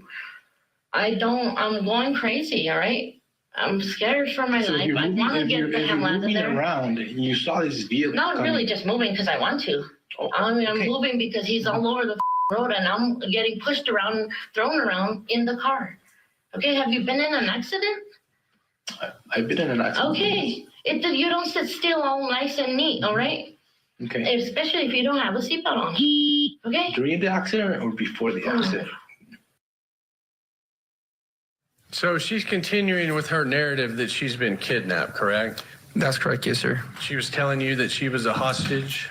Yes, sir. Did you believe her? No. So one of the details that she gives is that she was under the seat, but she also said she had a visual of the vehicle when it got impacted, which didn't make sense, and that was one of the inconsistencies that I pointed out to her. In clip 3 of this exhibit. Officer, like, I'm really, really not thinking that about you or nothing. I'm just telling you like it is and what happened, okay? I'm telling you this, okay? I'm not putting anybody down because the officers are the ones that helped me and saved my life. Okay. And I could remember this. I mean, I was so happy they were there. The officers saved her life. That's correct. That was her statement. So even at this last interview, late stage of this investigation, she's still playing the victim, isn't she? That's correct, yes, sir. And she wasn't a victim, was she? No, sir. What did we go there for? Just to park, and we were arguing. We were just fighting, like driving instead of driving, and I don't know, just went in the apartment. He had another friend that lived there. That's what it was. Now I remember. So when you guys go in there, who was driving? Who was driving when we went in there? Yeah, when you guys went into He was driving. And then okay. Yeah, and then he got out the vehicle and I crawled over and I got in and I was driving it because I wanted to just get away from him because he had already hit me. Okay. He had already Where hit did me. he hit you? When we were still at his friend's house, outside his friend. Why did he hit you? Because I told him I wanted to leave and I was being a little bit rude to him too because I was upset. He was over there doing blues and not caring about nothing, and I said, I just want to go home. And then he was actually telling me, like, don't be acting like a fucking bitch, and started acting different with me and telling me, cussing at me and stuff, and I was like, so I got upset too, and I was like, started telling him back, and I was like, well, what the fuck? And like, well, conversation went bad. Things went bad. And then he started. But then you said you guys fell asleep? No, we fell asleep in the night. This was already morning when I started getting mad because I seen his friend come out of his house. So then the argument happened in the morning? Because you just said the argument happened in the night. Okay. No. So you guys, that's what you said. But okay, so the argument stopped. The friend and the girlfriend was fighting. Okay, so you guys sleep in the car. You guys wake up. Yeah. Then he starts hitting you? No. What happens is his friend comes out of the house, okay?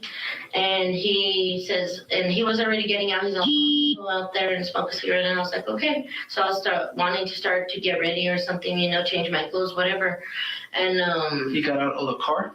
Mm-hmm. He Did did. you guys ever go inside that house? No, we didn't even go inside Why was that? because they were arguing and I was just waiting for them to tell me to come inside them. Like, it's not my house. Yeah, that sucks. It does. I mean, I had a hell. I mean, it was hell for me. The whole thing. Yeah, well, let's just not get ahead. So then, well, you guys, so you're in the apartment complex. You said you got in the driver's seat at that point, right? And he was already out. Huh? He got out. Oh yeah, but I didn't get in the driver's seat at that time. Oh, you said you crawled to the driver's seat. Yeah, but not right away. I mean, I didn't see him doing that, smoking that pill with his friend until right before he was gonna come back in, Okay, so he was coming back, and then you crawled in the driver's seat. Because I didn't argue with him yet. So we started arguing. When did you crawl to the driver's seat? That's over there at the apartments. So that's what I'm talking. But his friend didn't live at the apartments. Okay, so you who drove into the apartment complex? Who drove in there? Who drove in there? Yeah, who was driving the car when you guys got to the apartments? I drove in there because we were fighting at the gas station. Okay, so you guys were at the gas station. Which gas station was that? I don't know. I don't pay attention. I mean, we just went into the gas station and we're arguing and everything. And then you were driving. He already hit me. Driving? At that point, who was driving? At that point? Yeah, at the gas station. Well, he was driving. He drove to there. Okay. To where? The gas station. Okay. Okay, because we were already fighting. He had hit me and everything, and I said, I just want him to go home, just take me home, and I thought he was gonna take me home. Okay. Takes me to the gas station. Okay, we're arguing and arguing. I didn't know you were like this, and then he's like, well, I didn't know you're such a. Yeah. All this stuff and going on, and it's just terrible. And I said, well, you know what? I don't need this. But anyways, point is, he gets out of the gas station and he has this comes back and he had a gas can with him. Mm-hmm. But when he gets out of there, I go into the driver's seat. Mm-hmm. I went into the driver's seat and he got mad, and that's when he takes out the knife. Okay, so you guys were at the gas station and you got in the driver's seat. Mm-hmm. Okay, so he got mad, right? And then where did you go from there? I started driving and I was driving to there was a light and I went to the apartments, okay? Okay. I went to the apartments. She just keeps going on and on and on with those lies. She's not a victim. Mark Lopez. I don't know where she thought she was gonna get away with this, honestly. I don't know where she was going with this, but we are almost done with her and her interview, and then we can get to the spiciness of things. So we're just gonna finish off listening to the police interview, which I am trying to get to the right point because there you go. Thank you.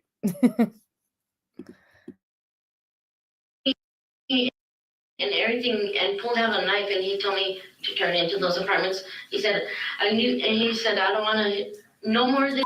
You're going to get back over here, and I'm not going. And this is I need to talk to another friend that lives here in these apartments, and you can just wait. And I'm just kind of scared because he pulled out a knife already, yes.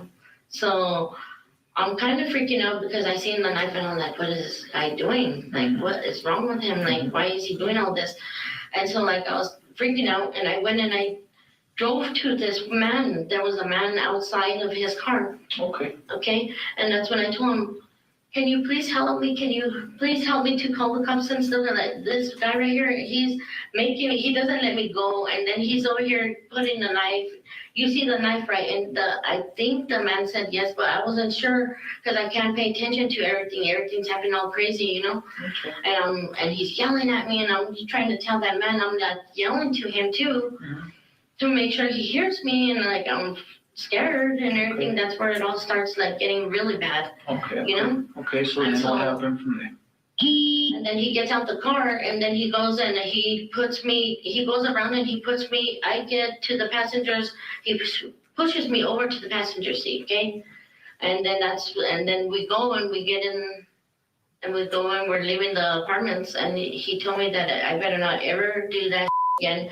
And I know he has a gun right there because he reached for it. He reached for a gun in the seat. Okay, so I'm going to pause it right there. You just heard her tell you that the man, Mark Lopez, pushed her out of the seat, correct? That's correct. Yes, sir. And she said that he drove out of there. Yes. That's And correct. that's exactly opposite of what she had said earlier about her driving out of there, correct? That's correct. Yes, sir. So at this point, do you know she's lying to you? Yes, sir.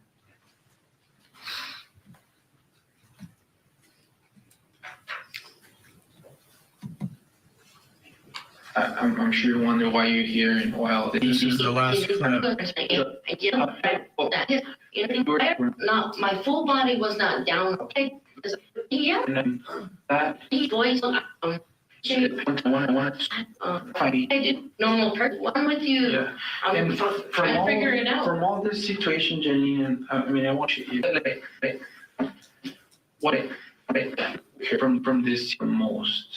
from this situation that has occurred, and since it happened up to now. What worries me the most is that he's gonna find me. Okay, so let's say that we get you a safe place that you could be at, right? He's never gonna find you again, right? What else worries you from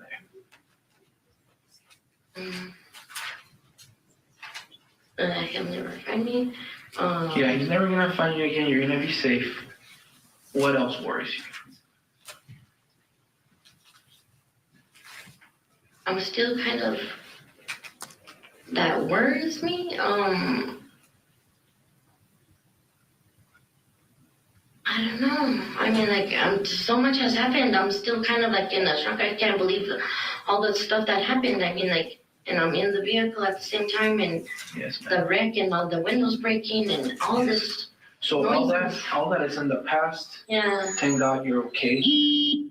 I'm just scared. I'm just. And that's what I'm telling you. Like, for us to be scared, there has to be a reason why. And I want to see. Because of what he's done. I mean, because look at what happened. But he's already, like, that's what I'm telling you. You're going to be in a safe place. Yeah. We take him out of the picture, right? Okay. It's just you.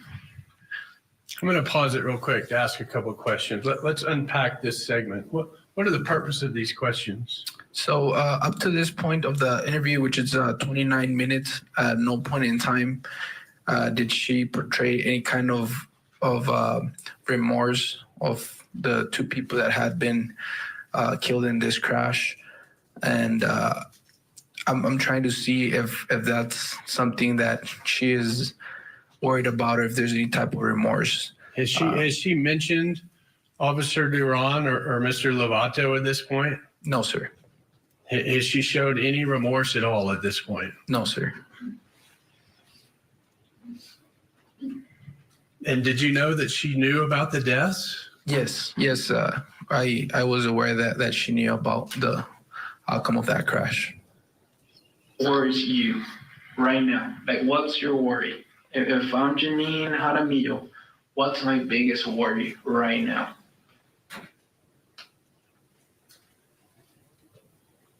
If I'm already taken care of and safe, Yes, ma'am. just being able to, I need counseling because I'm still like in the shock. I mean, I'm freaking out.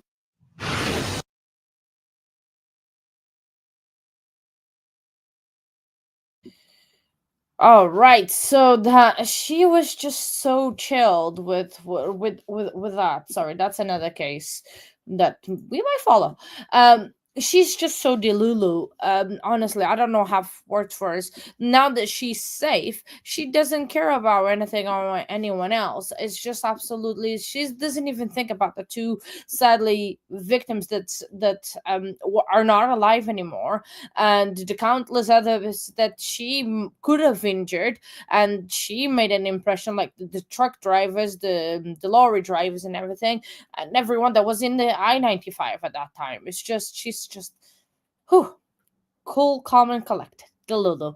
Now, the next one we're gonna see, I had the timestamps. They give details. So basically, it's the sergeants that are involved into the trial. They are the sergeant that was looking for Mark, and then it's the details of the pursuit of the on the I-95 of the crash. So again, without further ado, let's just listen and carry on. I was tasked with locating a person by the name of Mark Lopez. And who was Mark Lopez? I was informed that Mark Lopez may have been involved in the kidnapping of Jeannine Jaramillo. And what information did you receive about Mark Lopez? The only information I received was from Sergeant Jesse Whitaker, letting the agents under his supervision know that he received information that Mark Lopez was involved in the kidnapping, and we were tasked with interviewing Mark Lopez and locating and interviewing him. Your job was to go find him, right? Yes. What information did you have to go on at that point about Mark Lopez to find him? If I recall correctly, the information we had was a picture of his driver's license on NCIC, which is the National Crimes Criminal Justice System. We had information that his cell phone was currently being pinged at a street in between Velarde and Alcalde at a Nolan Drive. And Judge, may I approach the witness? Yes. I'm going to show you Agent what's been marked as State's Exhibit number 27 and ask you if you know what this is. Yes, sir. It is a Be on the Lookout poster for Mark Lopez. And does it have a photograph on there? It does. And were you in possession of that photograph when you went looking for him? Yes. Thank you. Without objection, Judge, we'd ask that the State's Exhibit 27 be admitted into evidence. No. Right. Page 27 is admitted. You may publish. Thank you, Judge. May I continue, Judge? Yes. So this picture right here, this is the one that you had in your possession when you started your hunt for Mark Lopez, correct? Yes, sir. Where did you learn, how did you find out where he was? After going to Nolan Drive where the cell phone was pinging, we asked all the residents on that street if they knew about Mark Lopez. Then we decided, they said no. So then we decided to go to the address. I'm not sure, I don't recall if the address was on his driver's license or how we obtained that, but we ended up going to his place of residence. So you had some address that you thought was Mark Lopez? Yes. And did you go to that address? We did. What happened next? Initially, we saw a ring camera on the door. We went to the front door, we knocked. The person on the other end of the ring camera, which was a male's voice, identified himself as Mark Lopez. He said he and his wife were headed home and would be back in 5 to 10 minutes to talk with us. And what did you do next? We just waited, and when they arrived, we briefly spoke to them outside of their yard, and then we separated both he and his wife so they could be interviewed separately. Did you in fact interview Mark Lopez? I did. Did you confirm that the person you were talking to was Mark Lopez? Yes. And tell me about the interview. So during the interview, this Mark Lopez was shocked that we were there. We asked if he knew Jeannine Jaramillo. He said he did not. We asked where his whereabouts were. He mentioned that he worked just down the road. He had left for work at about 7 a.m., returned home at about 12 p.m.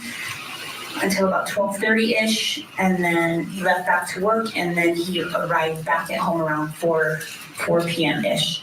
He said that if we would check his ring camera, that would prove that he was at work or came home at that time, and he also provided us with his supervisor's phone number, as well as, I believe it was like 4 other co-workers who would be able to talk to us and let us know that he wasn't back there all day. Was his wife with him? At the time of the interview, yes. Did you interview his wife? Yes. Can you tell me about that interview? I interviewed her inside of her residence, and she also did not know who Jeannine Jaramillo was. She offered to allow me to view her surveillance, and it did confirm that this Mark Lopez was home when he said he was home, and he would leave when he said he left. Tell me about the surveillance you reviewed. How did you do that? If I recall correctly, it was through her phone. And what did you view? The actual ring camera at their door. And did that have timestamps on it? How did you verify it was what you were looking at? Timestamp. So typically when I look at any surveillance camera, I take the time on my cell phone and I match it to the surveillance footage that I'm looking at, and the time was accurate on their ring camera system. Besides the surveillance footage and the 2 interviews that you conducted, did you find any other evidence to rule out this Mark Lopez? We did interview, I didn't specifically interview the boss, but we did confirm with the boss. And we learned that he was at lunch when he wasn't at home. So he was at work all day, correct? Yes. And he was nowhere near Santa Fe on March 2nd? Correct. Judge, may I approach the witness with one last exhibit? Yeah. This has been Mark State's Exhibit 28. Do you recognize this photograph? Yes, that is Mark Lopez, his wife, and Sergeant Whitaker. Judge, we ask that State's Exhibit be admitted into evidence and published at this time. 28. 28. Judge. Page 28 is admitted into evidence. So these are the 2 individuals that pulled up when you were waiting for them, correct? Yes. And the man on the left is Mr. Mark Lopez. Yes. And the woman on the right is his wife. And after interviewing both of them, you ruled him out as a suspect in this incident, correct? Yes, sir. And how positive were you of that? 100%. Now, after you ruled out this Mark Lopez, you continued on March 3rd to investigate, correct? On March what? March 3rd, the next day? Oh, yes, yes. What did you do that day? So on that day, I was tasked by Agent Harwell to go and try and locate some surveillance around the areas of, I believe it was St. Francis and Sawmill Road and Zia intersection around there here in Santa Fe. Did you go to the gas stations around there? We did. If I recall correctly, we went to the Maverick, Speedway, and the Giant. We also checked the railroad camera system, but it was a live feed, not recorded. Well, let's start with Maverick gas station. Did you find any surveillance video at that gas station? So I would have to look at my report to determine which which stores had actual surveillance that we were able to get, because some of the stores, there was no supervisors and there wasn't anybody who knew how to operate the camera system, so we weren't able to get anything. If I showed you your report real quick, would that refresh your memory? Yes. May I approach, Judge? Yeah. So the Maverick gas station that you went to, were you able to find any video at that station? So the Maverick gas station, the staff member at the gas station wasn't able, we were getting an error when we were trying to upload the video. So I personally did not obtain any video footage from that location that day. And what about the Giant gas station? At the Giant gas station, that was the same thing. She needs to just refresh her memory and then I'll tell you. The staff member wasn't able to operate it, so we had to get a hold of the district manager. I didn't specifically do that, so I didn't obtain any footage from that area either. And then again, the Rail Runner train station was only a live feed, correct? Yes. And there was no video to obtain. Correct. And then were there any other businesses around the Vizcaya apartments that you checked? Yes, so I believe it was after we checked the gas stations that we went over to the Vizcaya apartments. We did recognize that there were some video cameras that looked like video cameras on the north buildings, just north of the apartments. So that information was provided to Agent Harwa. Would that a building have been the Santa Fe Suites? I couldn't say what building it was. And did that conclude your investigation into Mark Lopez at that point? On March the 3rd, yes. Did you ever find Mark Lopez? The only Mark Lopez that I found was this Mark Lopez. And he was ruled out. He was ruled out. Sergeant Romero laying out the prosecution's case for how they determined this kidnapping was. And yet again, a story is full of holes. That's absolutely okay. That was a rerun. So now we're just skipping to the next witness because yet again, we only have one side, the prosecution side, but there might be a possibility that the defense did not ask any questions because I wouldn't ask any questions either to this witness of anything. But anyway, let's carry on. So we responded to the multiple scenes of the crash. The interstate was a mess, full of traffic. There was a bunch of first responders, as well as auxiliary responders, TAC team, that sort of thing there. So I surveyed both the crash scene where the Malibu was located and then the site of the fatal crash as well. How long do you believe you were on scene surveying? Approximately an hour and a half. If you could, in 1 to 2 words, describe the scope of the scene when you got there. Massive. What contributed to this massive scene? Some contributing factors were the several vehicles involved in multiple crashes, separated by a short distance on the highway, as well as the belief that there was still a subject outstanding that was possibly armed. That creates a lot of response. And so the potential that there was an armed suspect still on the loose created this scene to be really massive. And with state police, did state police dispatch or deploy units and officers from around the state? Yes, ma'am. What were some of those units or divisions? Some of those divisions, the aircraft unit or helicopter team came out. I believe they were in training that day, and they left training to come up and help. Tactical team members responded from all over the state to help in the active manhunt. There were also specialty teams such as the drone team to collect photograph evidence. And then there was also the crash reconstruction team, because this case involved a fatal accident or crash. The crash reconstruction team comes up. They're highly trained in investigating traffic crashes. We know that the crashes occurred on I-25. Were there nearby businesses or schools? Yes, ma'am. And what, as in a massive scene like this, were businesses notified of the active manhunt? Yes, as well as the school. The interstate was shut down in both directions, which has a massive impact as well. And you had mentioned that you had gone to the scene of the crash. What county was this crash site in?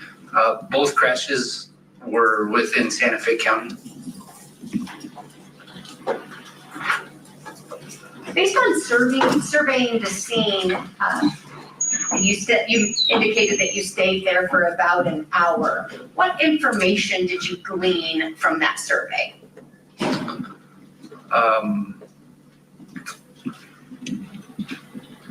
I learned that there was 2 people that lost their life as a result of this pursuit.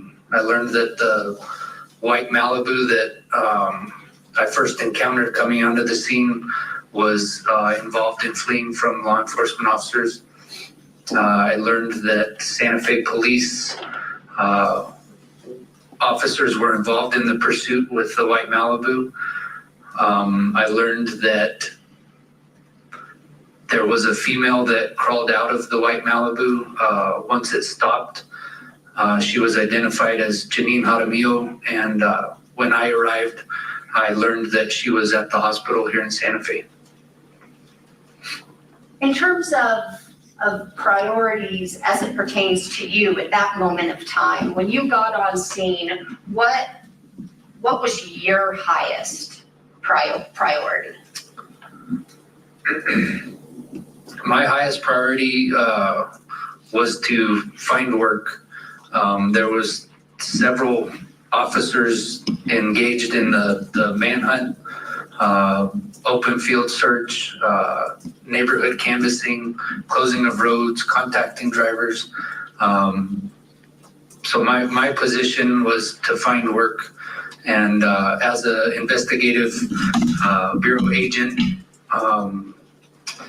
I started looking for evidence of what had happened. I reviewed some dash camera video of Santa Fe PD vehicles that were still parked on the scene. Do you remember whose dash camera it was that you reviewed? His name was Joshua Ramirez. Did you also review the dash cam maybe later in time of Officer Julian Norris? Yes, ma'am, I did. Was Officer Norris's unit still left on scene where he had left it? Yes. We're hitting the pause button on testimony and bringing in criminal defense attorney and former. This woman's lies and deceptions are still amazing me while we cruise to the point where we can carry on with testimony. Did you first hear the name Mark Lopez? It was relatively soon after arriving on scene. Identifying a suspect is crucial. It's very important for us to figure out who we need to talk to. So that was probably within the first 30 minutes of being there. I heard the name Mark Lopez.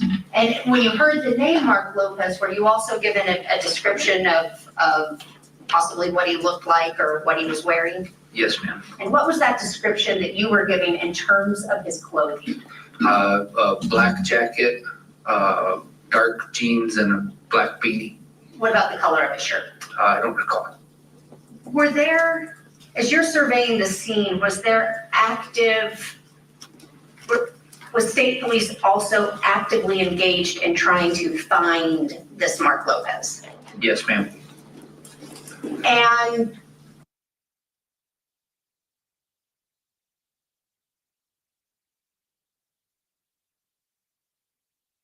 Officer Harwell, I'm going to backtrack for just one moment, and I had asked you for a description of what Mark Lopez was wearing, and you did not remember the color of his shirt. Yes, ma'am. May I refresh your recollection? Please. May I approach the witness, Your Honor?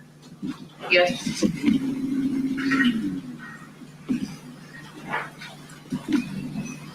going to ask that you read this quietly to yourself and look up when you're done.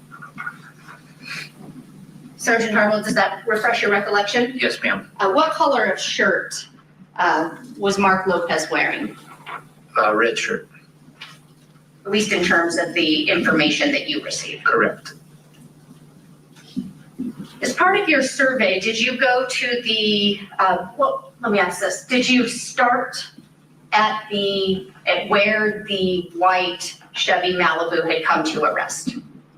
Yes, ma'am. So when I responded to the scene, I was coming from the interior of Santa Fe. So I got on northbound I-25, which was closed. And the first vehicle I encountered in this massive scene was the white Malibu.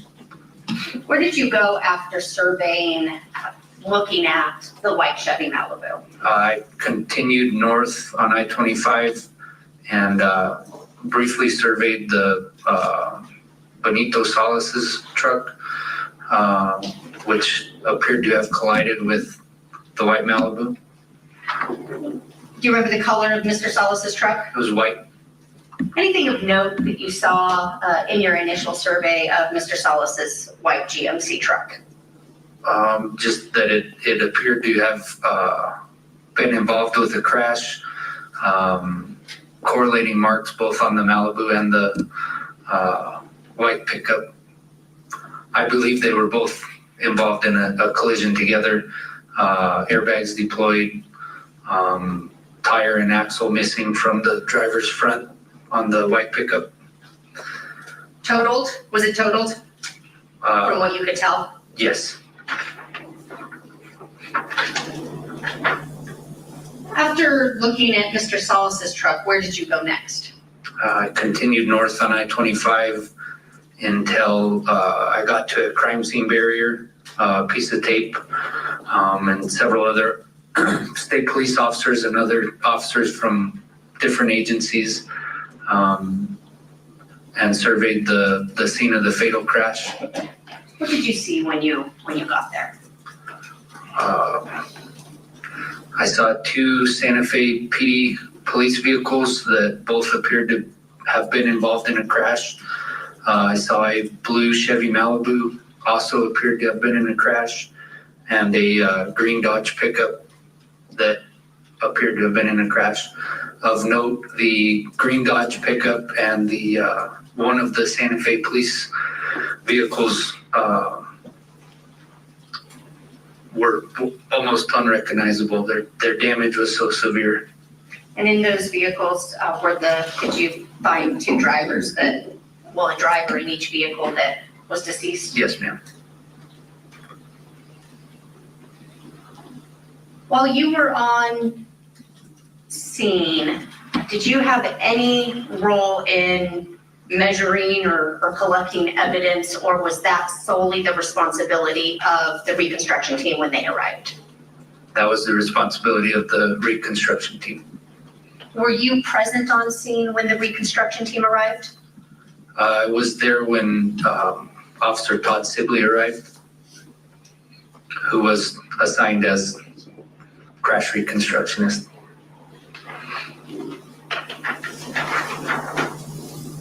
In this particular case, do you know who the lead reconstructionist is?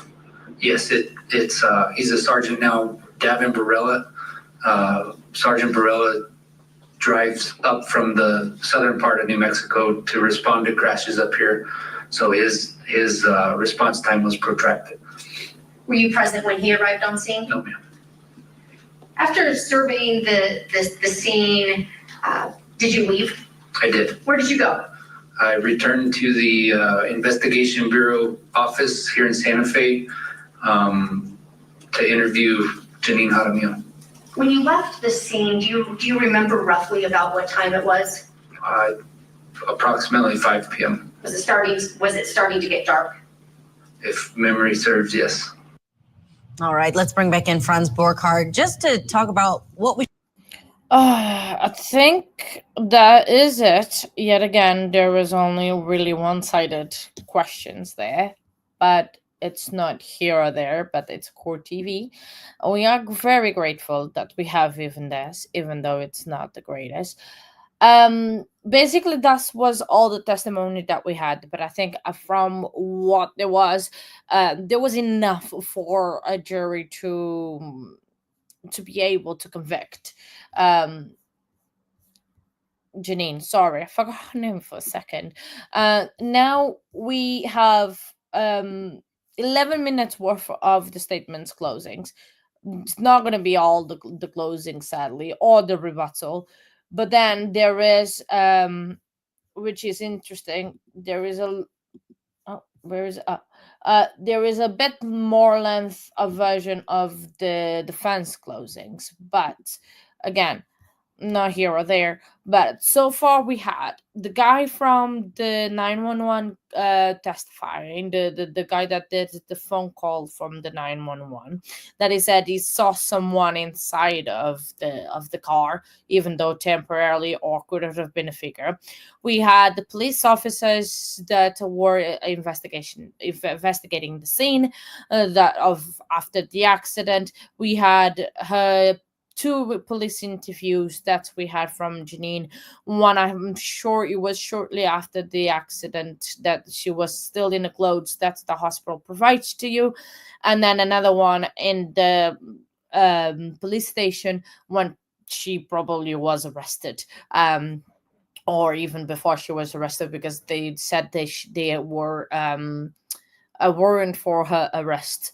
So that's all the evidence that we have, and to be fair, I don't think there was much more evidence in this case, but yeah, there is, I think, plenty to charge. I mean, she's there's no doubt in my mind, even after this thing. I don't know if the defense put any case in this, because we don't have any of that. We'll see on the closings that the defense did though. So we're gonna kind of see what case that they provided, what did they provided, even if anything, and then we'll go from there and watch the final part of this case. So again, without further ado, lives of others, indicating a depraved mind without regard for human life.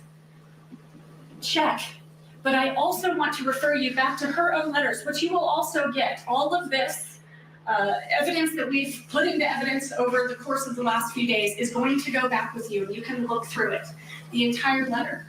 In those letters, she admits that she did it, that she was driving, and that she drove with reckless abandon. Those are her words. Check. The defendant knew that the act was greatly dangerous to the lives of others. Well, of course she does. If you're driving at 90 miles an hour down I-25 going the wrong way, there's no way you don't know that. There's just no possible way.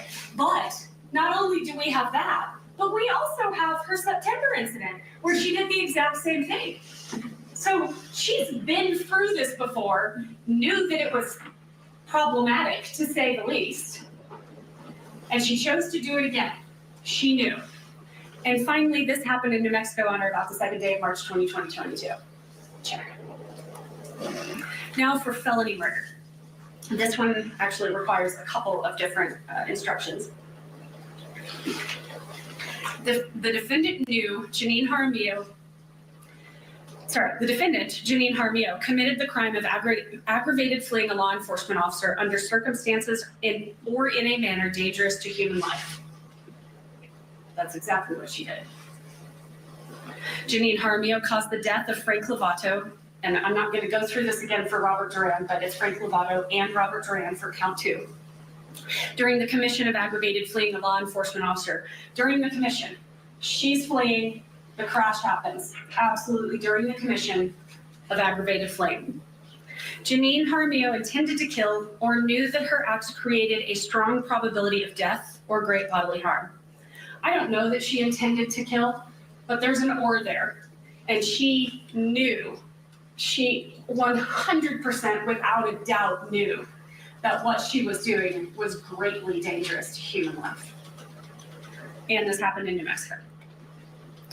Aggravated fleeing. The defendant operated a motor vehicle. Yes.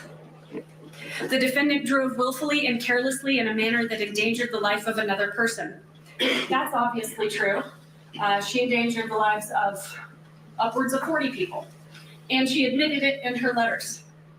The defendant had been given a visual or audible signal to stop by a uniformed law enforcement officer in an appropriately marked law enforcement vehicle.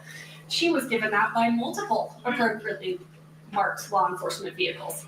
You could hear it, I could hear it, everyone could hear it. Everyone on that highway could hear it. The defendant knew that a law enforcement officer had given her an audible or visual signal to stop. Of course she knew. She was fleeing from them in a stolen vehicle. That's why she didn't want to stop. She didn't want to get arrested for driving a stolen vehicle. And this happened in New Mexico on or about the second day of March 2022. Now, the interesting thing about how this is charged and how you have to deliberate is that it does not matter. You have to be unanimous as to first-degree murder, but you do not have to be unanimous as to which first-degree murder. Either the depraved mind, act greatly dangerous to human life, or felony murder, or both. You all can go back, and some of you can say, well, I think it was felony murder, but not depraved mind. Some of you can say, well, the rest of you can say, well, I think it was depraved mind, but not felony murder. As long as you get to unanimous guilty, you're done. You're done. You don't have to go on to homicide by reckless driving. That is a lesser included offense. You can move on to the other charges. You can find her unanimously guilty of both. But you're only going to get one verdict form that says guilty or not guilty of first-degree murder. If, however, you all go back and you say, no, they didn't prove it, and I would submit to you that we did. But if you think that we didn't, and you get to unanimous not guilty, that's when you go on and consider homicide by vehicle with reckless driving. And that's when you decide whether she's guilty or not guilty of that charge. You do not have to do it if you find guilty of first-degree murder. Now, after you're finished with that, and again, I want to remind you that it'll be for Frank Lovato, that's count 1. Robert Duran is count 2. Then let me talk about the homicide by vehicle. Okay, in order, let's say you've all found not guilty. In order to get to this, you will have to go through this. The defendant operated a motor vehicle in a reckless manner. She admitted to that in her letters. The defendant's reckless driving caused the death of Frank Lovato. Yes, it did. And this happened in New Mexico on or about the second day of March 2022. There's a couple of other jury instructions that go with reckless driving. And again, you'll get all of this in your packet. And I'm not going to belabor going through these, but the death was a foreseeable result of driving the wrong way on I-25 at a high rate of speed from law enforcement officers. I think we can agree that that's yes. The act of the defendant was a significant cause of the death of Frank Lovato. So even if you've gotten to not guilty on first-degree murder and now you're considering this, were her actions a significant cause? I would submit to you that absolutely they were the significant cause. The defendant's act was a significant cause of death if it was an act which, in a natural and continuous chain of events, uninterrupted by an outside event, resulted in the death, and without which the death would not have occurred. There may be more than one significant cause of death if the acts of 2 or more persons significantly contribute to the cause of death. Each act is a significant cause of death. That's a whole lot of words to say. There can be a couple of causes, but if you find that her actions were one of those causes and a significant one, she's guilty. And this one will also be read with homicide by vehicle and actually felony murder and depraved mind murder. The state must prove beyond a reasonable doubt that the defendant's act was a significant cause of the death of Frank Lovato or Robert Duran. An issue in this case is whether the negligence of a person other than the defendant may have contributed to the cause of death. Such contributing negligence does not relieve the defendant of responsibility for an act that significantly contributed to the cause of death, so long as the death was a foreseeable result of the defendant's actions.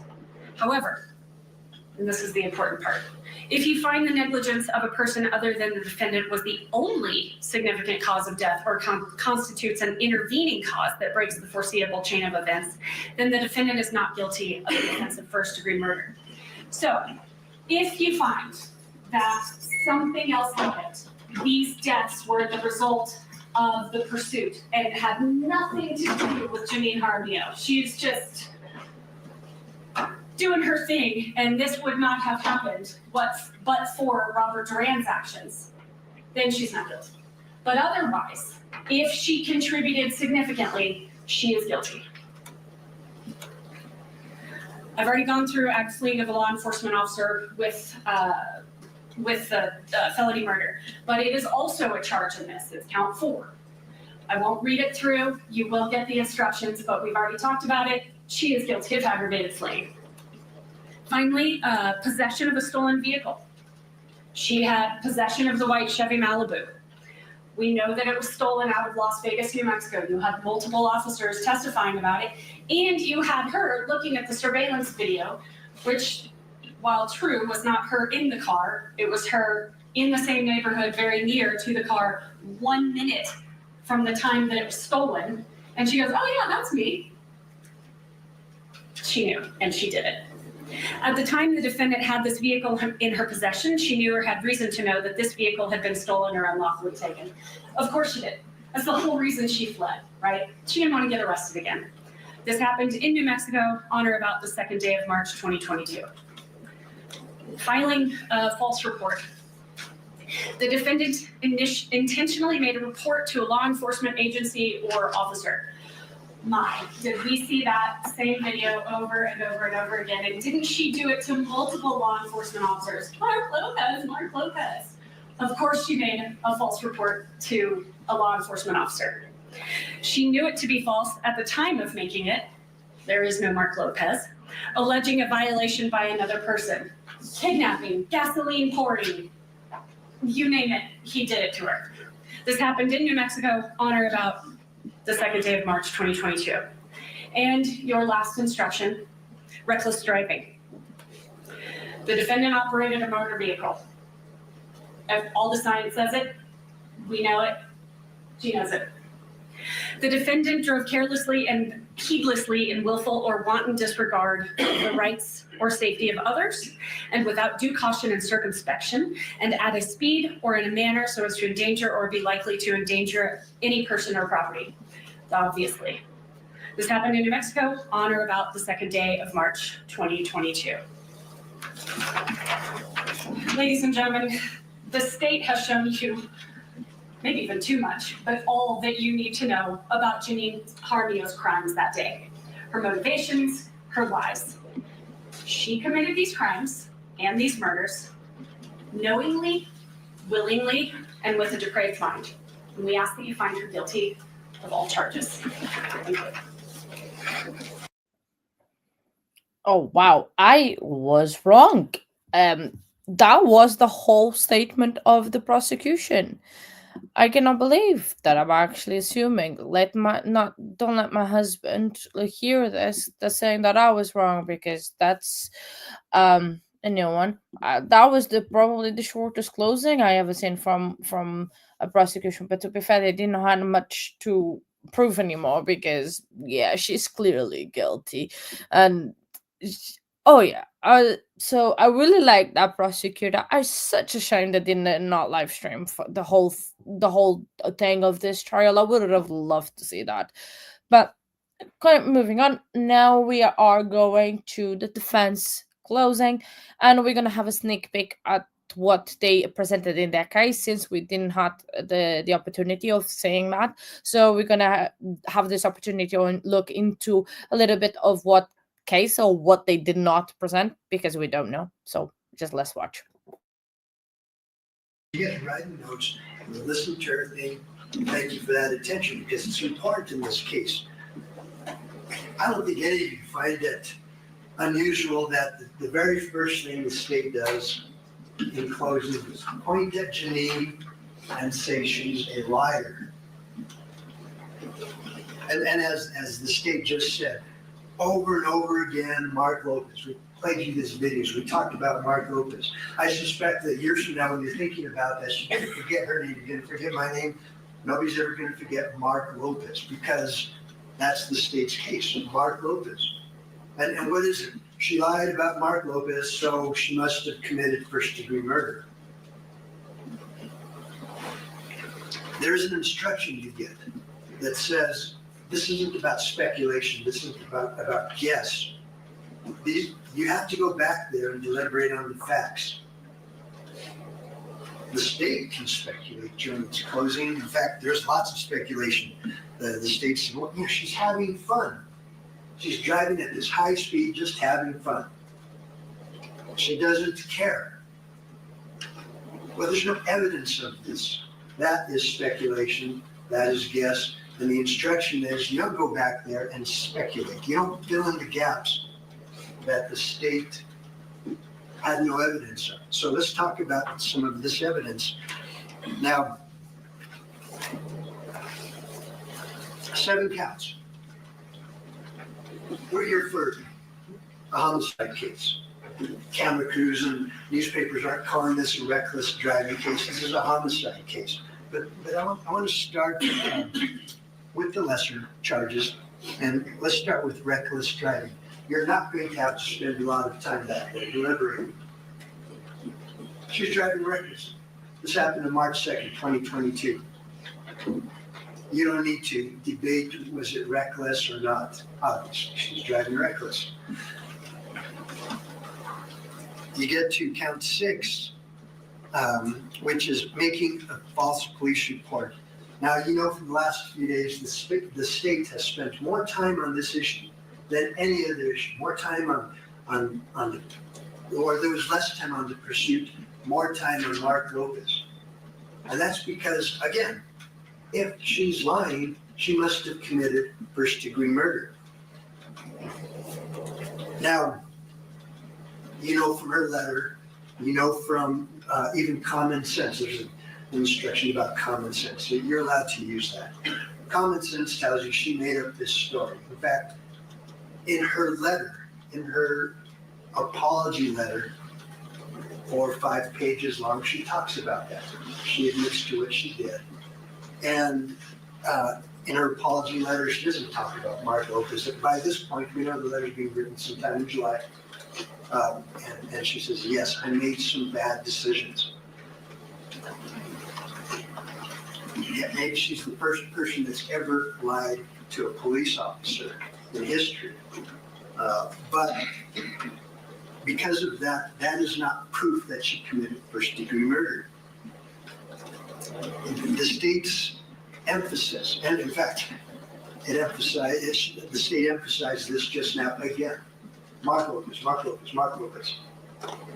If you focus enough on Mark Lopez, you're going to see that the state failed to prove beyond a reasonable doubt first-degree murder. Number 5, or count 5, which is the stolen vehicle. Let's talk about that. The last witness, or one of the last witnesses, Mr. Benitez, recall when he's taking the stand, he's talking about the surveillance video he collected and the skills he collected. He has some great answers for the state. But recall, once I start asking him questions, I don't recall. I don't recall. I asked him, any videos of Jeannine getting into the car? I don't recall. We imagine this, if you actually saw a video of her getting into the car, that would be played for you. But instead we get this mushy little answer, I don't recall. Once I start asking him about, well, was she near the car? Well, yeah, she was near the car. How close? I don't recall. But it was in the neighborhood. Really? Look, how big is this neighborhood? I don't recall. So these are the kind of answers the officers give on cross versus the answers they give on direct. We know from Wyatt Harwell that he testified the car had been reported stolen. There's no affidavit of stolen vehicle that you're going to read back there. There's no owner that says my car was stolen, I saw somebody stealing it. We don't know who it was reported to. It was reported to a friend, Facebook, law enforcement. We don't know. Still with us, trial and civil rights attorney Tamika Rabowski. Tamika, so I felt like both the state and the defense.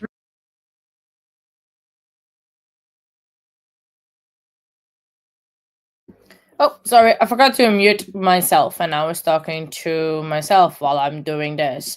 So great. So this one, we do have them breaking up. So, but on the states. They did not, but this guy, oh my days, is confusing me. He's going through the charges from bottom to top backwards, and he's saying obviously that the prosecution did not prove, but yet he's kind of saying in the way they did prove. Oh, so it's just, oh my days, I just can't understand. So this is just some videos that they're playing during. Oh, there we go.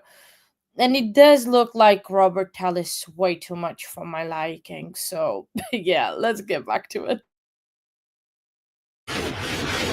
You know, from Benitez, though, what do you say in my eyes? The most important thing, remorse. And the letter, there's remorse in the letter. You get to take the letter back. She does say she's sorry. She wished none of this had happened. That's not enough for the officer. She doesn't fall to her knees and scream to the heavens that she's sorry. That's probably not enough for the officer either. But in his mind, the most important thing is remorse. And you get this from all the officers that testified. One of the brothers has been killed in an auto accident. In fact, that's a funny term. Accident, according to Agent Varela. Really, there's no such thing as an accident unless God is part of that. God knocks down the tree, then there's an accident. Otherwise, not an accident. Everything is a collision at that point. We'll get to Agent Varela in a few minutes. Aggravated fleeing, count 4. Again, you guys get to watch these videos. You get to see that the officers have the lights going. You can hear the sirens. You can see Jeannine in the chase. Don't have to spend a lot of time on that one. When we get to great bodily injury by vehicle, this is where the state is alleging that Ms. Jenkins suffered an injury. And you recall, she said, yeah, I had bruises, they went away. But every now and then, when I'm holding something for a long time, my elbow starts to hurt. The state has to prove that that is great bodily injury. Now, for those of you taking notes about what she said with regard to her elbow, she did go to physical therapy. And after a time, she had range of motion back. But every now and then, when she's holding something, she feels it. That's not great bodily harm. And you get the definition for the great bodily harm, and you get the elements for great bodily harm by reckless driving. Certainly you've got the reckless driving, but you don't have the injury that gets to the level of great bodily harm.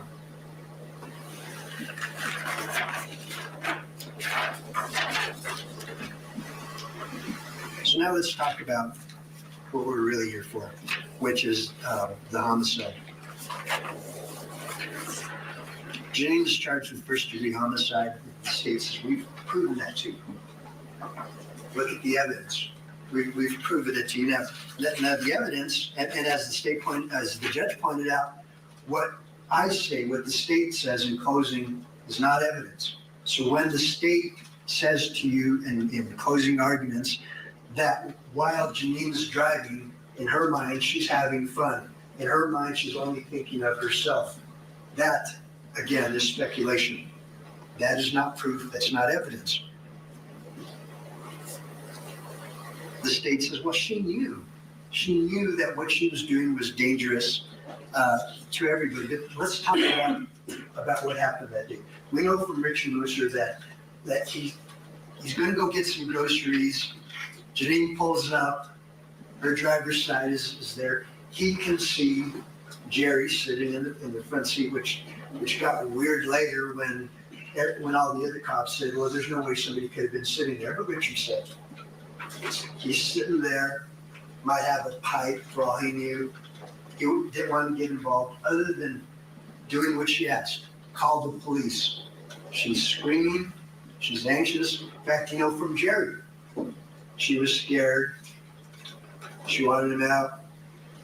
He's accusing her of having men's clothes in the car. And so we know from that moment, she's not calm. She's not having fun, as the state says.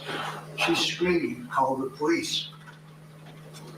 It's clear from the videos you watched that Jerry gets out. She leaves, and Really soon after that, Officer Romero sees her and starts following him. Now, Romero, if you recall, he's this rookie. 3 days after being certified, he starts this pursuit. Now the state says, well, I'm making a big deal about the pursuit policy.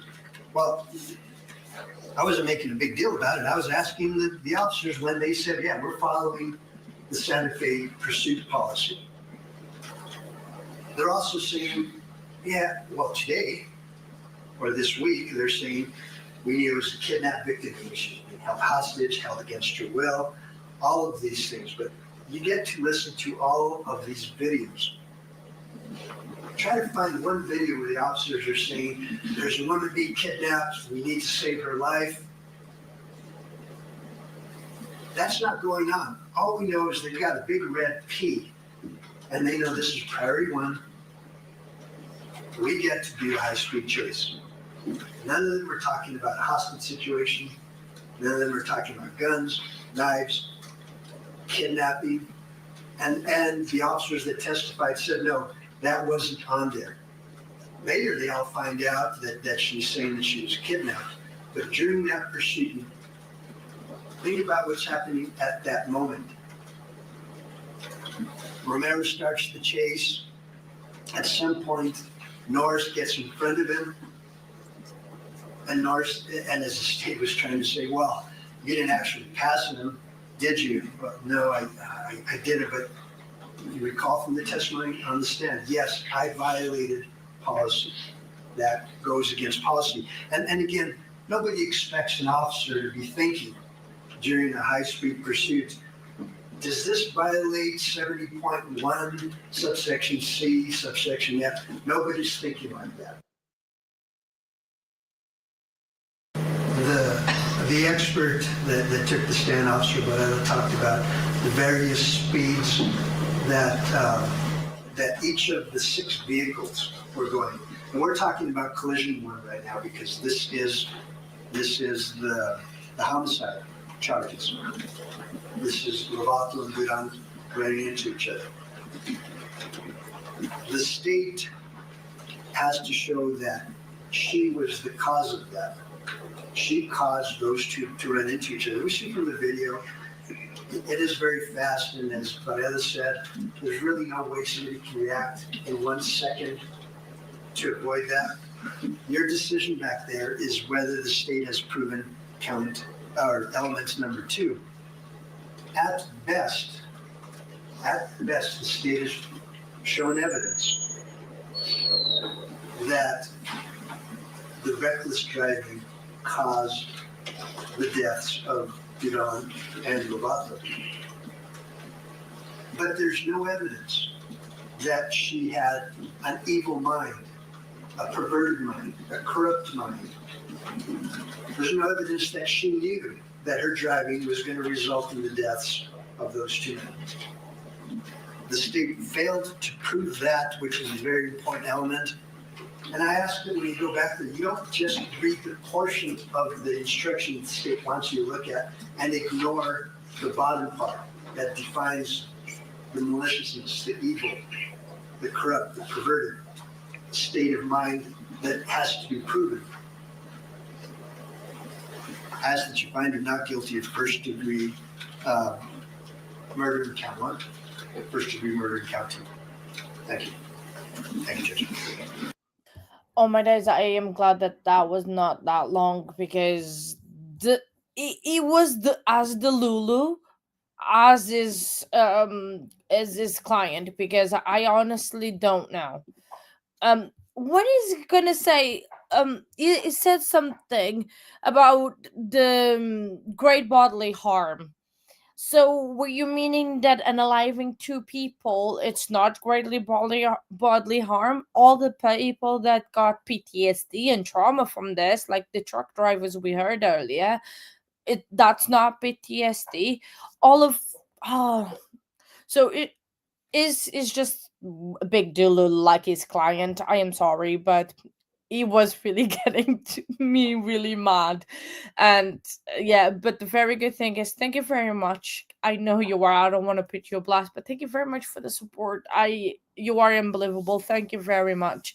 I really, really, really appreciate it. Yeah, I think it is the red color. It's a very bold. A side note, just a very side note. My wedding dress was red, so that was very bold of me too. But anyway, like I was saying before, we played the verdict, because now we are on verdict watch. So I'm just making time now. I'm talking. We have the verdict already, and I just wanted to thank the person knows who she is. Thank you very much for the support. I really, really appreciate the support. It's not easy, especially now being on camera and talking a little bit more. I'm trying to get out of my comfort way and go back to how the streams were before, and going back to that way again now that I'm feeling better and everything. But I just really wanted to say thank you. So let's just hear this judge now, what she has to say about the verdict. If that's acceptable to the foreperson, and certainly you're going to read the ones that you've signed. Okay, Ronnie?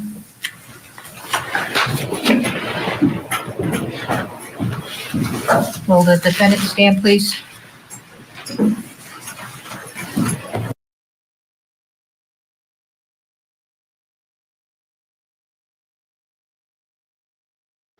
Oh, I forgot something. I keep forgetting to do this because we have a verdict. So if we have a verdict, we have to play this.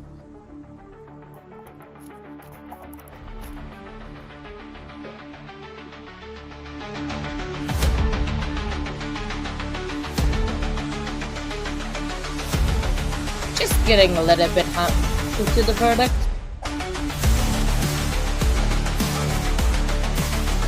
So,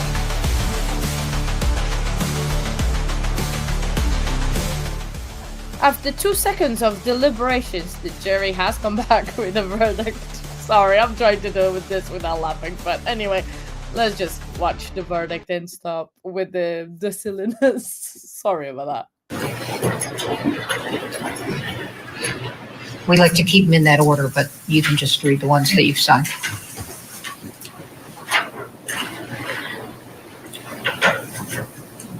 The State of New Mexico versus Jeannine Jaramillo. We find the defendant guilty of murder in the first degree as charged in count 1.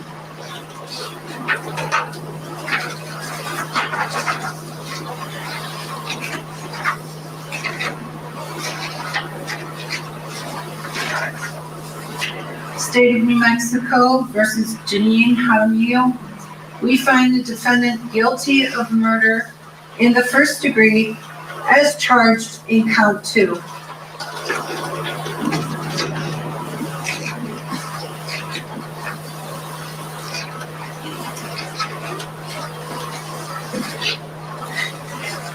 State of New Mexico versus Jeannine Jaramillo. We find the defendant guilty of great bodily injury by vehicle, reckless driving, as charged in count 3.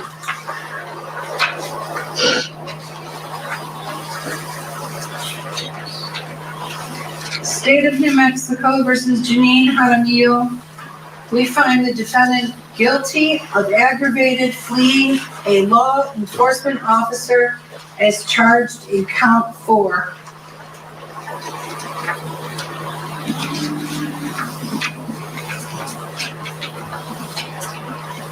State of New Mexico versus Jeannine Jaramillo. We find the defendant guilty of receiving or transferring stolen vehicles or motor vehicles as charged in count 5.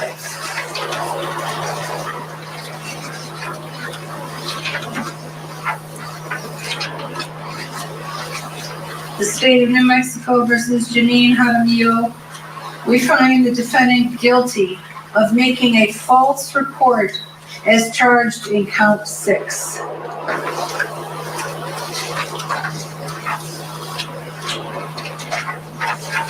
The State of New Mexico versus Jeannine Jaramillo.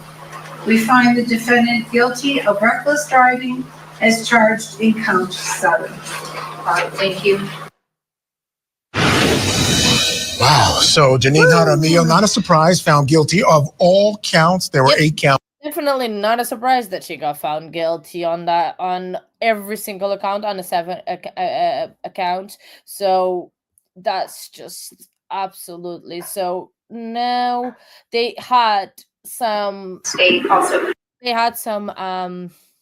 what was it called, interviews with the DEA, with the police and everything, but we'll just jump that part off to the sentencing version now of this. This is where things get a little bit spicy between the defendant and the judge, because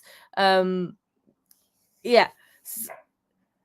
Oh, this is a case, the Trial Junks United, that I think everyone missed with the holidays and with the courts, and it was not really live stream. I'm just kind of trying to put together all the videos and try to talk a little bit about this case, because it really fascinated me because of the spiciness that happened between the judge and the defendant. Just a bit of a warning, because I've already listened to this a little bit ahead. It is very sad, this victim impact statement. So you better have tissues next to you to cope with the victim impact statements. And then if you want to throw them at the TV or at the computer when the family of the defendant is talking, please feel free. I won't take that as throwing at me, because I won't even see it. But anyway, let's start with the sentencing phase of this case. Council table is Case Agent Wyatt Harwell with State Police. Good afternoon, Your Honor. David Silva on behalf of Jeannine Jaramillo. Okay, thank you. All right, this is the sentencing. Go ahead. It is, Your Honor. And just in terms of structure, and I'll defer to the court, I would like to save the state's argument on sentencing for after the victims have addressed the court. I do have a packet of victim impact statements for Your Honor, if I may approach. Sure. You have it? Over. Oh, okay. Thank you.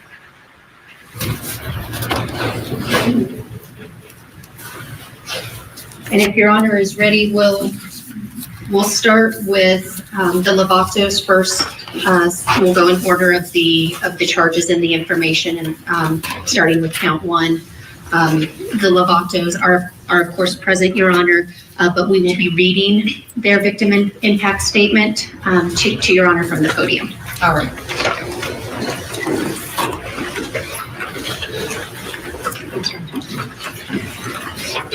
Your Honor, the first statement is from Andres Lopez, the grandson of Frank Lovato. He says, on March 2nd, 2022, my family's lives were heavily impacted by the sudden death of my grandfather, Frank Lovato. No one was able to process the sudden tragedy that struck, leaving an everlasting effect on us for the rest of our lives. My grandfather was there for any one of us. Anything we needed help with or advice on, he was there to help. In times of trouble or sorrow, he always had a way to stay positive and never gave up, to push us through those rough times. A husband, father, and grandpa were all stripped away from the lives of my family and I. Our lives will never be the same heading forward. There are many more triumphs, tribulations, and memories yet to be made for our family, though it will never be the same and truly fulfilling to us all, knowing my grandfather, Frank Lovato, isn't there with us at our side, all at the hands of Jeannine Jaramillo. And again, that was Andres Lopez. The second letter is from Charlene Lopez, daughter of Frank Lovato. On March 2nd, 2022, our lives were completely turned upside down by the reckless and selfish acts of Jeannine Jaramillo. That day, 2 great men lost their lives. Officer Robert Duran in the line of duty, and my father, Frank Lovato, a retired firefighter who was an innocent motorist on his way home. What should have been a normal day quickly became a horrific tragedy for our families. From that day forward, anything positive that has happened or will happen in our lives will be followed by sadness, grief, and heartbreak because my father isn't there. My children will never again hear their grandfather cheer them on from the sidelines at their sports events or school activities. We will forever feel the emptiness during every birthday, anniversary, and holiday because we no longer have my dad. A smile at our table, a role model for my children, and a loving father, grandfather, and friend are just a few of the things that have been taken from us. We will have to learn to live with the emotional trauma that has become an everyday struggle in our lives. Anywhere we are, we see and hear things that are constant reminders of my father. Whether it be a song on the radio he would always sing to, a corny joke he would tell, or even seeing a fire truck drive through town, it has made breaking down into tears at random moments in our day the new norm, all as a result of the actions of Jeannine Jaramillo. And again, that was Charlene Lopez. Thank you, Your Honor. We are going to need to squeeze in a break. Those were the first two impact statements. They were two first impact statements and two first tears to cry. Sorry, we're doing this way because there was no like fall of a flow because this was like court TV. So I think after this one we have a good flow of statements and everything, and then the sentence for Jeannine, and then at the end I'll do a case preview for our next case, and that'll tell what's the schedule for the rest of this week. Robert Duran's brother. On March 2nd, 2022, my family was given a life sentence. A sentence of never getting to see my brother Robert again, or hearing his voice, his laugh, never getting to see his big smile, or feeling his big tight hugs again. A piece of all of us died that day, and my family will never be the same. Today, Your Honor, I'm asking that you sentence this person to life in prison for the murder of my brother Robert, and for all the heartache and pain my family will live with for the rest of our lives. Thank you. Thank you.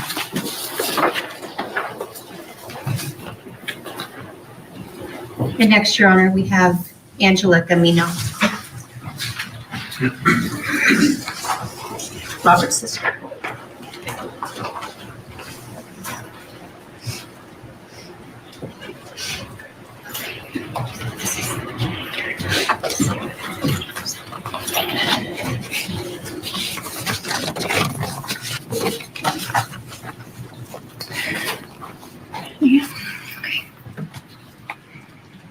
Your Honor, my name is Angela Gamino, and I'm the sister of Officer Robert Duran, who tragically lost his life in the line of duty on March 2nd, 2022. It is with a heavy heart that I stand before you today, attempting to put into words the immense grief and devastation our family has experienced since losing him.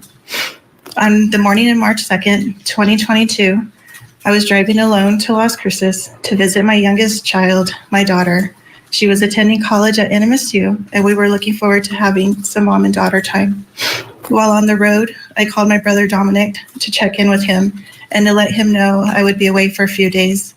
Then I called my mom during her lunch break to talk with her and let her know I had headed out. I wanted to call Rob, but I knew he was at work and he was always so busy, so I didn't want to bother him. I thought I'll call him later after his shift.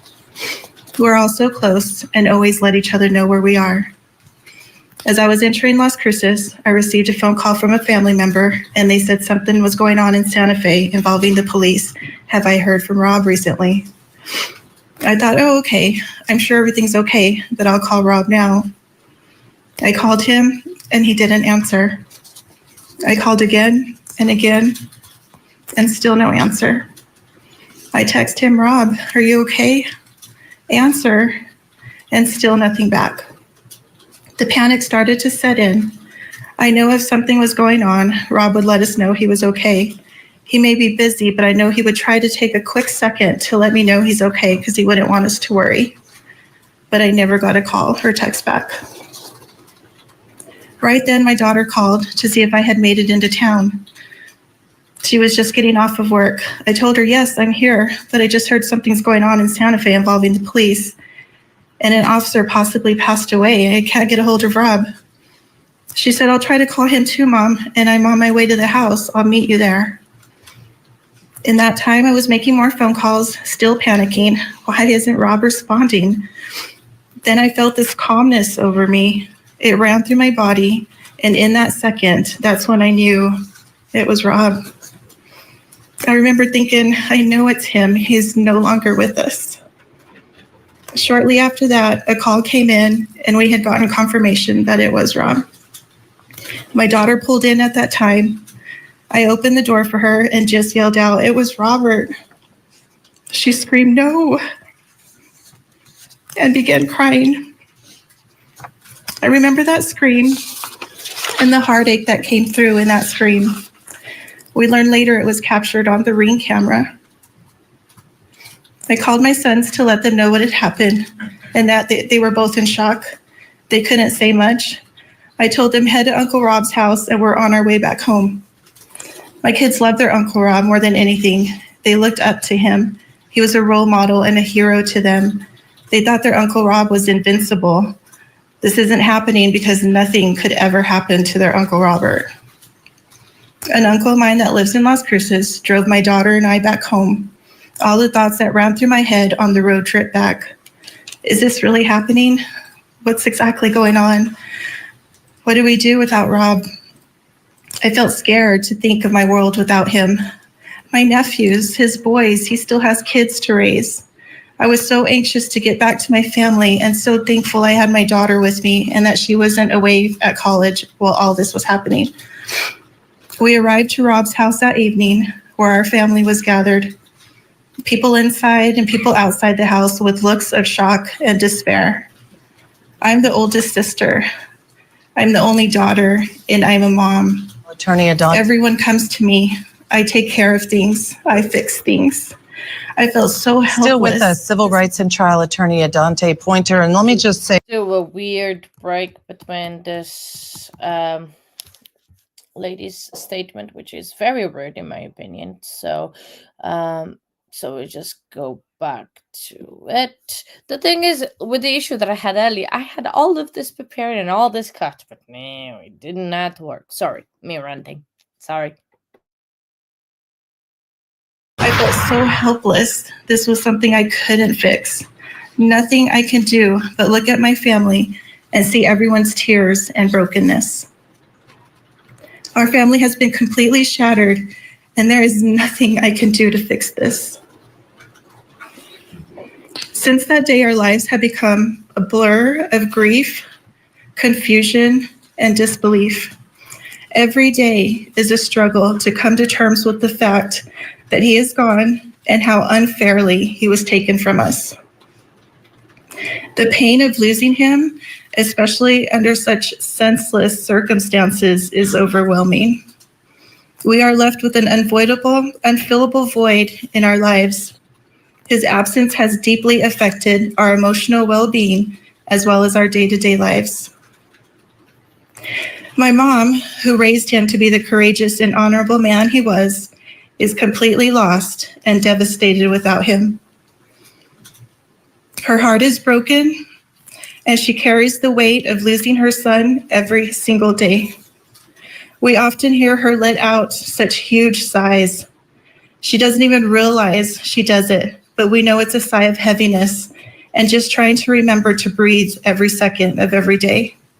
Her recent words after the trial, I gave him life and it was taken away by someone who blamed him for trying to save her life.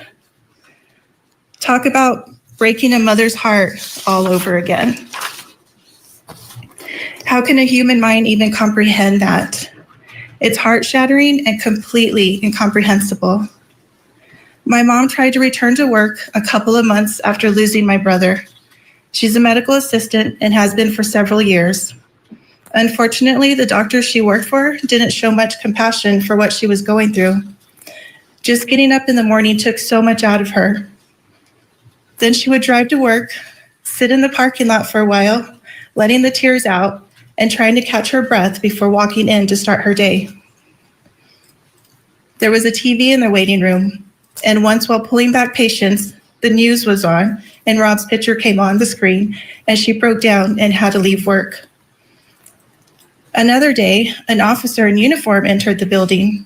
It startled her, she gasped and broke down. The doctors, not completely understanding these are all triggers for her, told her, take a leave of absence and come back when you're 100%. My mom was trying so hard to be okay. She tried to return to work after her leave, but continued to struggle to get through her days. And due to her absences, she ended up being terminated from her job. This was very upsetting to us. She tried, but who is ever 100% after losing a child? Because of the job termination and the trauma she has endured from losing her son, my mom struggles financially still to this day. I suffer from depression and struggle with motivation. I haven't yet, but plan to seek counseling in the near future and now understand the true meaning of PTSD and how any little sight and sound can bring back such memories and flashbacks that run instantly through your head. I can't stand the sound of police sirens. I've been on the road when police cars go flying past me with their lights and sirens on. I begin to shake and cry and have had to pull over. Anytime I see a unit with lights and sirens on, I just pray to God those officers stay safe and make it home to their families. I miss my brother every single day. I miss our talks, our visits, our camping trips together. He loved to be out in the mountains. We since have sold our RV because we just can't get ourselves to go camping again. It just wouldn't be the same without him. We have been forced to adjust to a world that he is no longer a part of, a world that feels incomplete without him. The future now feels uncertain for me, and every milestone our family reaches is bittersweet without him by our side. We have all struggled in our own way while trying to figure out how to continue on with our lives. Jobs were lost, careers were changed, classes were failed. Some buried themselves in busyness to try to create distraction. And a family that was once so close has struggled in our relationships because how does the broken help the broken? While the weight of his loss is deeply felt, it is comforting to remember the incredible man he was and the countless ways he touched people's lives. He made lasting impacts on everyone around him. I'd like to share some of the things that he did to show what kind of heart he had. There was a time he would get up extra early to help a man who was having car trouble. Rob would drive to this man's house in the morning to help him get his car started so the man could get to work on time. He would take time to stop by and check in on a lady and her children after she was involved in a domestic situation. She told me she was so grateful that he took the time to do that. One Christmas, a radio station was offering a $500 gift card to a family in need. Rob knew a family that could use this money. He took the time to sit down, write a letter, and his letter was chosen, and he won the gift card for that family. He would go through his boys' closets and pull out clothes that no longer fit and take them to a neighbor who was a single mother with children who could use them. He called my kids every single first day of school from preschool through their high school years to wish them a good first day. He always wanted them to know he was thinking of them and he loved them. This was the kind of guy he was. He cared for people. His heart was huge. He did these kinds of things all the time, never for acknowledgement. That's just who he was. Of course, it would be him who joined the pursuit that day. There was a life in danger, and he jumped in to help save that life and to help back up his fellow officers. I'm sure you can ask any of them, and they would all be able to tell you Rob was definitely the guy you can count to have your back. In the past 2.5 years, I couldn't and I didn't have hate for Jaramillo. She took so much away from us that I couldn't let her take my peace from me too. During the trial, I couldn't stop thinking, that is what my brother lost his life over. He cared more for her life that day than she did. My brother died trying to save her life. Her sorry but not sorry letter, it was also very hurtful and upsetting to hear the details of her accounts when my brother gave the ultimate sacrifice. 2 beautiful lives were lost, 2 families that will never be the same. We will never again celebrate birthdays or holidays with our loved ones.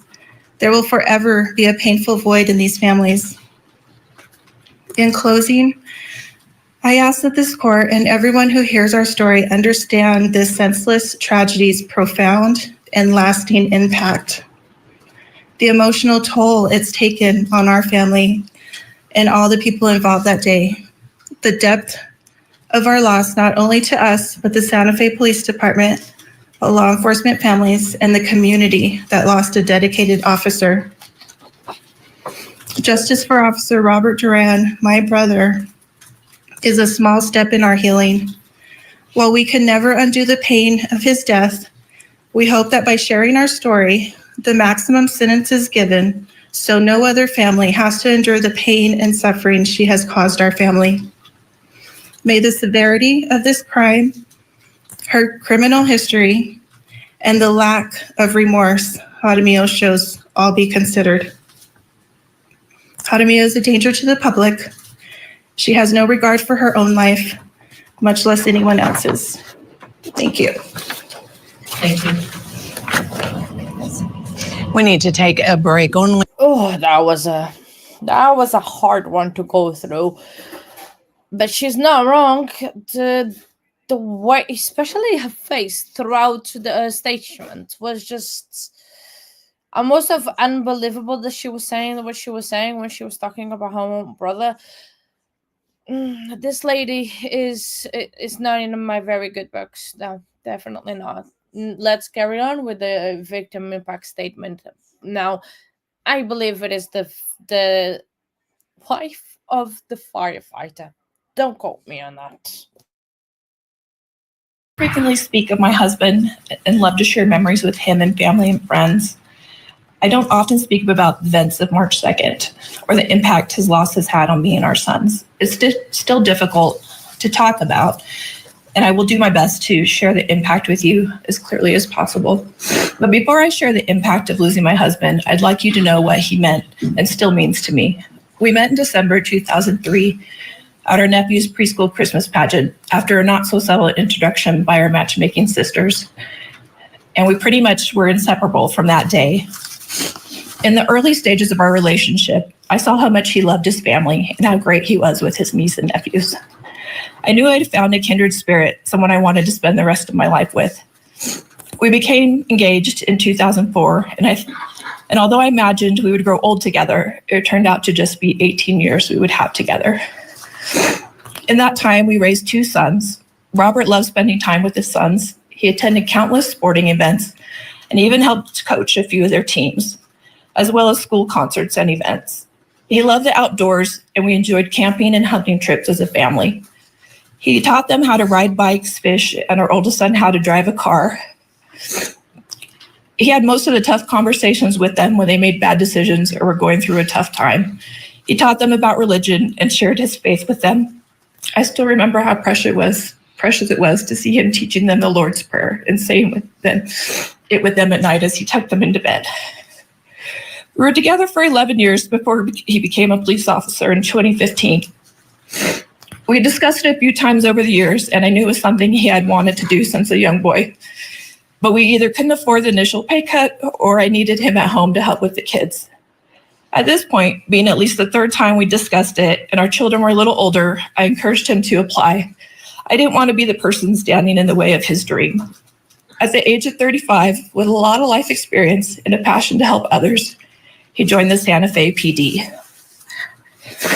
Making it through the academy was a challenge for our whole family, and he spent much of his time home on the weekends, resting or studying.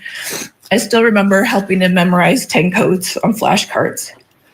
His 7 years with Santa Fe PD were not always easy. There were days he would come home laughing and smiling with a funny story to tell, and others that he would come home and hold me tight without saying anything, and I knew it had been a bad day.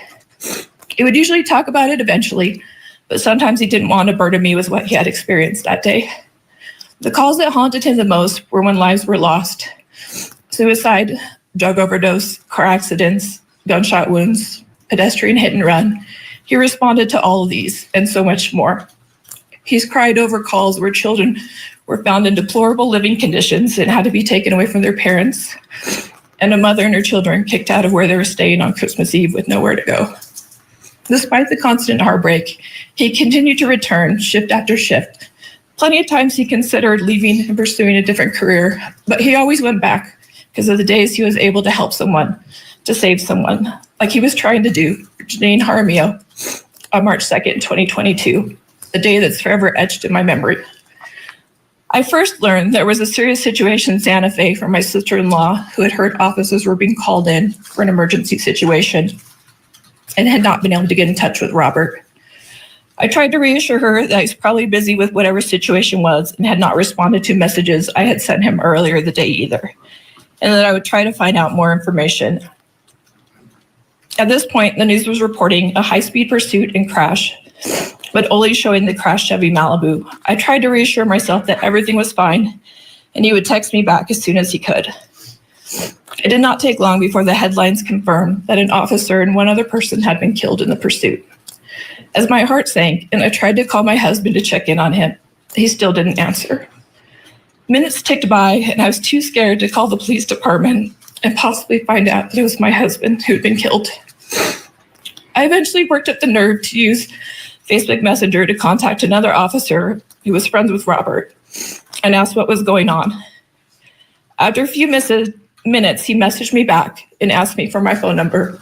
And at that moment, I knew that my husband was gone. He would not be coming home. I waited in shock at my desk for the chief to call me and say we needed to talk in person. We agreed to meet at my house, and I drove home knowing my children would be arriving home from school soon.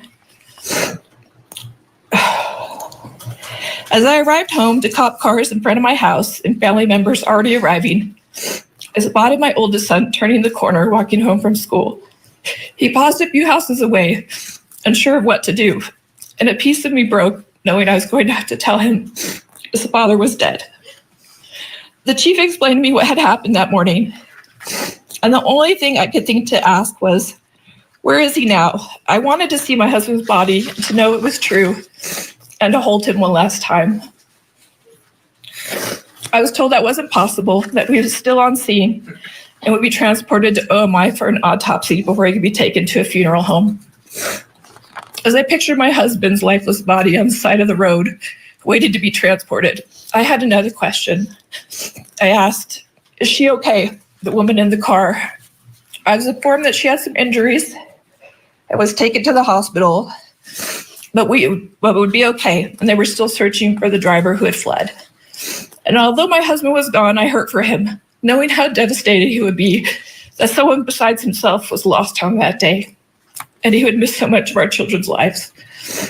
My grief and devastation for my family and the Lovato family in that moment, despite my grief and devastation for my family and the Lovato family in that moment, I was relieved that his sacrifice was not in vain, that she was alive. As the days went by and we learned that Ms. Jaramillo was not in danger, was actually the driver, that small bit of solace unraveled. The next few weeks went by in a haze with tears as we made preparations to lay my husband to rest. We were eventually able to see him days after he was prepared the best he could be. The extent of his injuries made it difficult. After a few weeks, our boys went back to school and I went back to work. We're all struggling. Attendance and grades were falling, and I encouraged them just to get through to the summer break. That offered a degree of relief, and my mother-in-law was kind enough to stay with me and help with watching the boys and basic household things I was struggling to keep up with on my own. Summer went by with none of our usual camping or family vacations, and before I knew it, school was starting again. It became clear to me that I could not perform my job satisfactorily and still be the mother that my children needed to help them get through this difficult time. Just shy of my 10-year anniversary with a company I loved working for and coworkers that I cared deeply for, I chose to resign my health and safety coordinator position. It was a very difficult decision for me, but the company and my coworkers deserve someone that could fully focus on ensuring a safe work environment.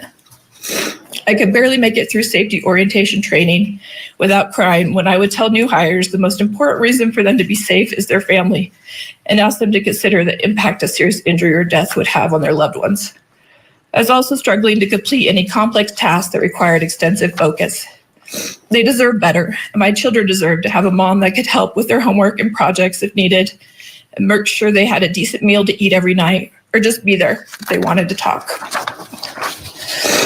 We do our best to enjoy life as Robert would want us to. We laugh, we joke, we started up some old and new hobbies.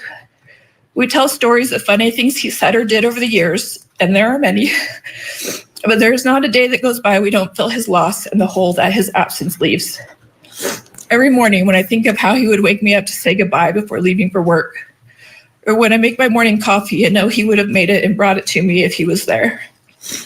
When I make one of his favorite meals and know he won't be home to enjoy it with us. Or the first time I excitedly bought his favorite dessert and then cried when it hit me he would not be there to share it with us. When our sons ask me for help, and I know they would much rather have asked their dad, and they are missing out on what would have been a bonding moment, and instead turns into me cursing YouTube videos trying to figure something out that he would have known how to do. When I load the dishwasher, remember how we would debate over where items were supposed to go. Every disagreement or argument we ever had now seems so insignificant, and I wish that we could laugh about it together. Every time we celebrate a birthday or holiday, we miss him. When I see lights and sirens, and I say an extra prayer for everyone involved in this emergency situation. My father passed away this summer, and the one person I wanted to turn to and lean on was not there. It also pains me that there are so many future moments and milestones in our sons' lives they will not have their father to stand by their side to offer support and words of wisdom. Your Honor, the loss of my husband will continue to impact my family for the rest of our lives. I do not want any other families to be devastated by Ms. Jaramillo's selfish and reckless behavior. For that reason, I would ask you to consider the maximum sentence in this case, not out of place or anger and hate. There's no room in my heart for those emotions. I ask for the protection of others, as that was the driving force behind my husband's desire to become a police officer. I have confidence in your expertise and judgment that you'll sign an appropriate sentence that will prevent Ms. Jaramillo from unleashing the chaos and devastation that she did on March 2nd, 2022, in any other communities and to any other families.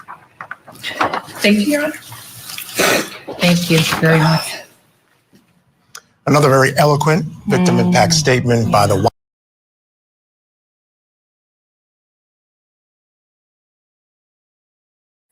Sorry, I had to come back. This is a very emotional video, very, very emotional video that it was made in tribute to the officer Duran that has lost his life because of this. Gonna play but just again, be sure to have your tissues ready. And yeah, I'm gonna go back to my dinner.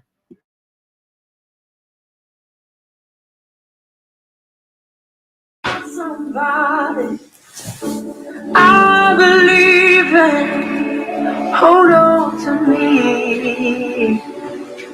When I miss the light, the night is stolen. When I'm slamming all the... My apologies for muting, but it's just because of copyright things. I don't know if this is music that is available, so just gonna play without the music and just leave it there. Just a very lovely pictures of Officer Duran.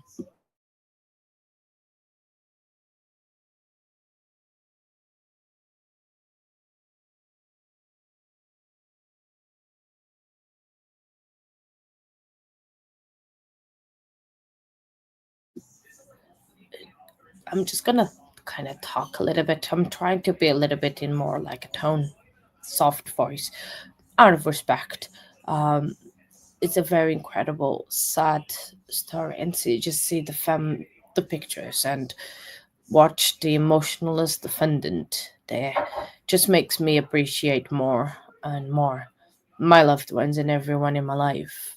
And just take advantage of every moment that we have with them and appreciate every moment and not taking anything for granted in this life, because nothing sadly is guaranteed. So it's just so very sad. And just, even though, sorry, you probably hear the Nightbot's video in the background, trying not to affect too much and hopefully don't hear a lot, but the video shouldn't be too long. We're gonna resume in the original cut of the stream the video that I had prepared. I did not include this because I thought, because of the copyright and because of as well, it would be a little bit harsh to look, and not really not knowing what to say that is appropriate, and I will respect. I did had removed, but now that we're watching this directly from the YouTube video, it would be even harsher to remove. Such a lovely family. And this is one thing that I posted earlier, but the thing is, someone commented, Lois Cox commented, that the officer was a wonderful man indeed. And the one thing that I was asking myself is, why is this only happen to the good cops? What about all the bad cops that there are out there, not naming anyone and not wishing anyone to be unalived or anything? But what about the bad cops that are out there, corrupt people that are out there, and those survived and nothing happened? It's the good family men that suffer and that do care about others and put themselves first. And even the wife of the officer was saying that she asked how the defendant was when she heard of her husband not being alive anymore. Her first thought was, how was the defendant, how is the lady, is she okay? The defendant never thought of the officer or the firefighter that, and did not make this tragic accident. And it just shows the kind of person, the difference in people, from the officer's wife to the defendant. And it's just a sad case altogether. And it's just it's so hard. And I'm trying not to cry because I'm talking, because otherwise, if I would be not here, I would be sobbing my way out throughout this video. True that the music gets your emotions going and gets everything going, but this is truly emotional. And I'm sorry, that picture was a bit funny, the one with the cake. That is just emotional. It's just people that give their lives for others, and sometimes they go unnoticed. And I don't understand how this was not even more talked about, this case. And it should have been, because it's just a wild case. Not to give her the time of the air time and or anything, but just people to know how good these officers out there and the firefighter, they were actually caring and care about others. And it's just so sad how someone so careless can impact other people's life and not even caring for a minute, and or thinking of what they're doing, or just because they can get behind the wheel they do, and not thinking of consequences or of their actions, and not thinking about other people and only themselves. Especially, well, this was in March, but I mean, we are in the time of the year that everyone thinks about. Everyone is just so sad. That should be all the way, or all year around, not one day in a year. But it's just so sad. Yeah, exactly. You would think people would have noticed this case, and well, I don't know. I don't know why it was not more out there. Was just to give a bit of a case thing for those that are here new.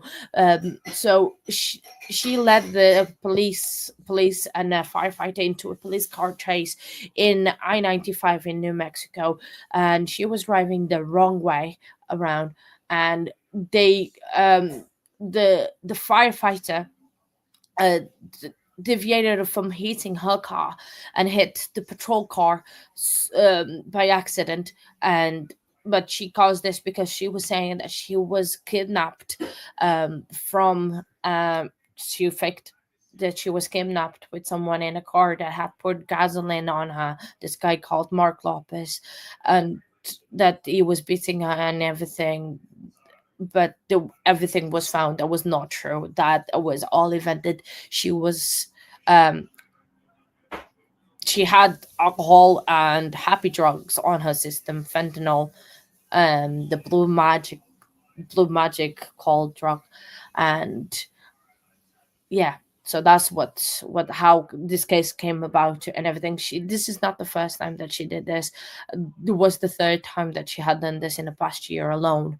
Many other times throughout her criminal career. And I mean, there was a video there shows all her mug shots throughout the years, and it just gets crazier. She had a very long criminal record and a very long criminal past, and it's just unfair how this world works. She got out of that car crash without almost a scratch on her, while two great people have lost their life.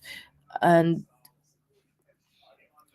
I know exactly, that's the thing. It's just so unfair. Sometimes it is true, and I don't want to put anyone down, especially today. Sometimes life, it is unfair.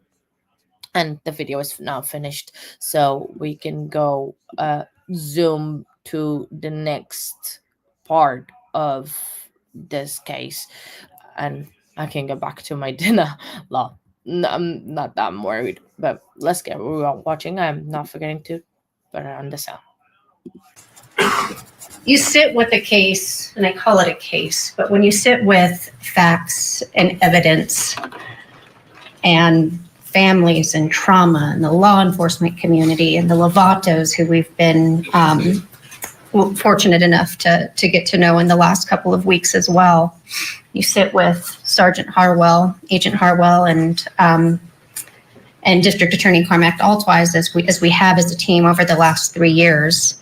You look at things and you are intent as a prosecutor, or focused as a prosecutor, to shore up things like motive, intent, and check the boxes on elements of crimes.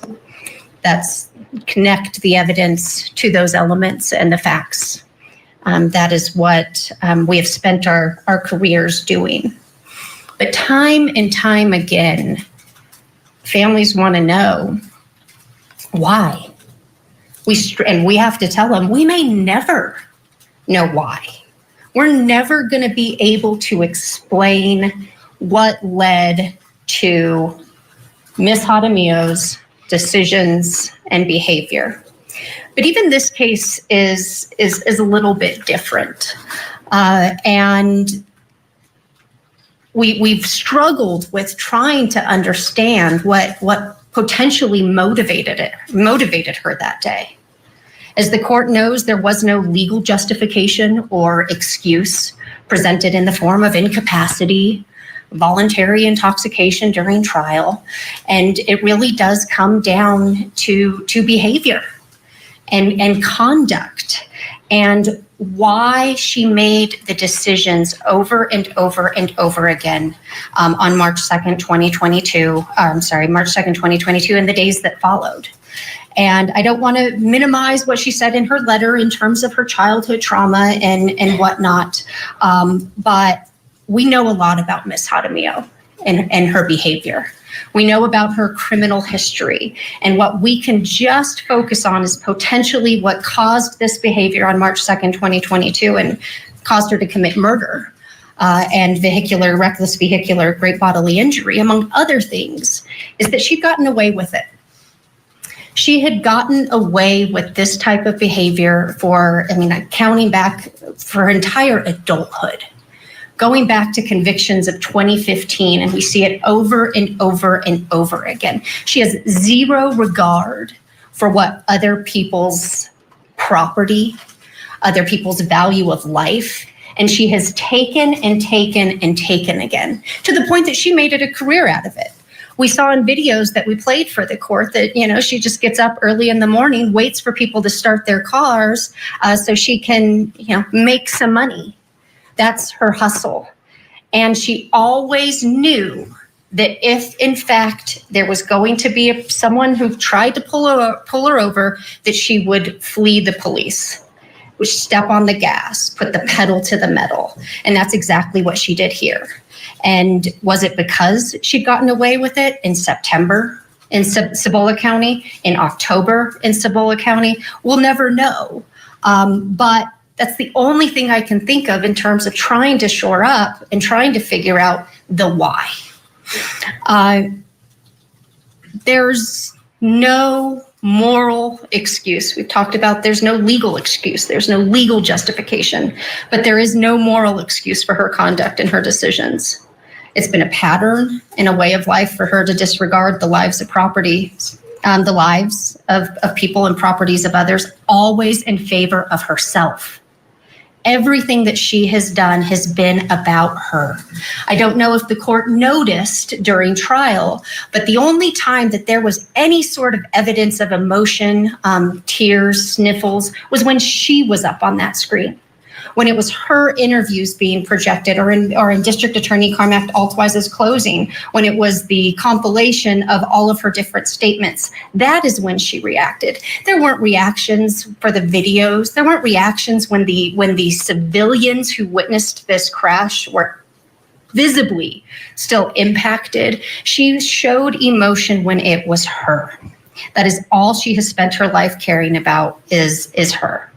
And when I try to think about the one word that really sums up what we witnessed over the last 5 days of trial, it's depravity. Not in the sense of depraved mind murder. Of course, that is something that was proven beyond a reasonable doubt, but just in terms of the words that go into one of the elements of that crime. It's evil, it's malice, it's extreme reckless behavior. And that's a perfect word that sums up the way Ms. Jaramillo has led her life over the last 20 years. Over and over again, she's made these decisions, and it's her conduct that, of course, is before the court in terms of a sentence. In one video that, again, we showed the court it wasn't admissible in trial, but in one video taken February 17th, weeks before the homicide, the murder of Mr. Lovato and Officer Duran, and the injuries to Alexis Jenkins. She's in a video and she's talking about stealing cars, taking a license plate to put on the white truck that she's driving around in. And she says, she kind of laughs and says, they happen to everyone. It's no big deal. Quote, life goes on. Didn't go on for Frank Lovato. Life didn't go on. I'm so glad she mentioned, Judge, the idea that she only seems to react with any emotion when it has to do with her, because you touched on that as well. Yeah, absolutely. I agree. It's like she can't be bothered by any of this until it's about her. My name is Tabitha. My name is Tabitha. I'm writing today on behalf of my mother, Jeannine. I understand the severity of depth of the charges against my mother and the harm that she has caused. She has made poor choices, yet I believe she's still capable of change. I cannot excuse my mother's actions. I can only assure you that she's feeling deeply remorseful about this tragedy. I know in my heart, she did not mean to cause any harm. My mother has always been a person who's always put everyone before herself, has done everything and anything to make sure her family and friends are taken care of. She's always been a happy, upbeat, joyful person who has always tried to make everyone laugh. Yet, even though this tragedy has hurt a lot of people, she is also hurting as well, and her family.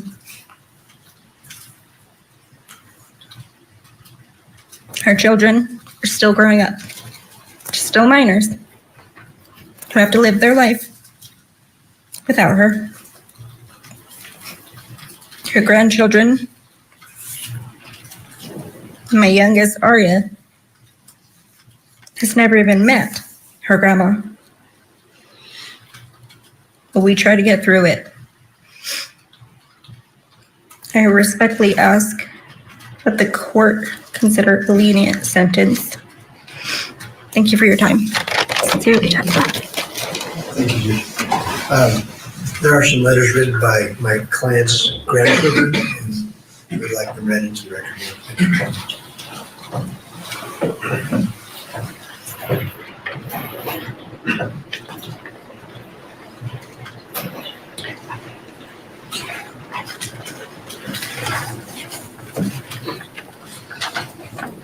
Do you want my copy? Yes, Judge. Thank you.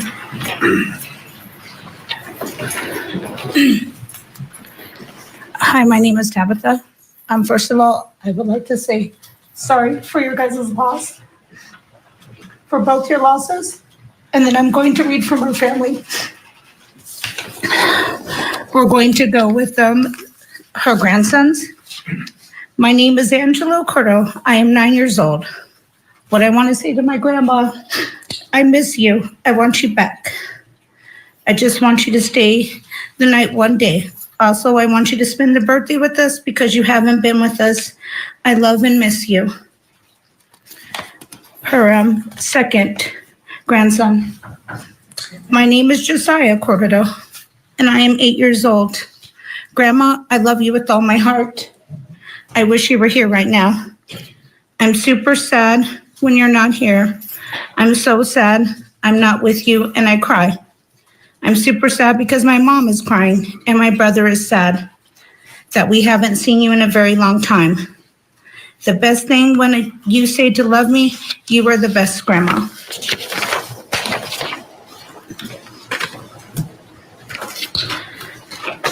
This has got to come from her sister, I believe.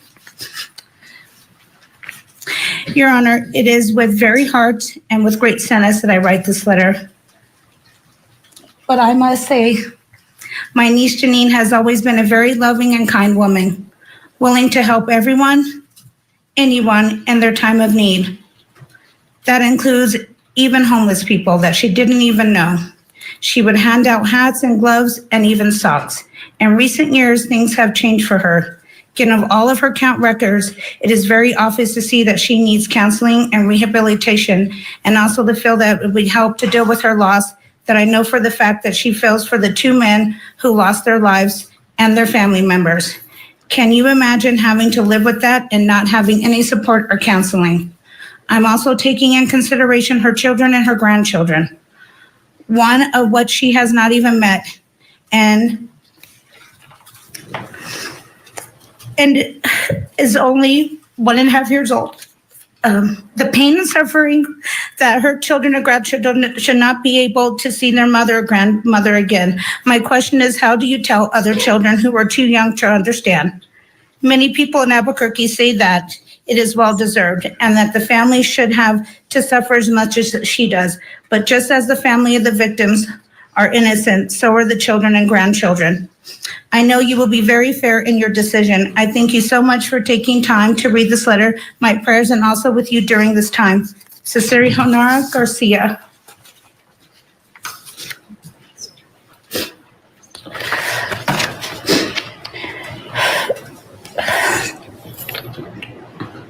Hello, my name is Georgina.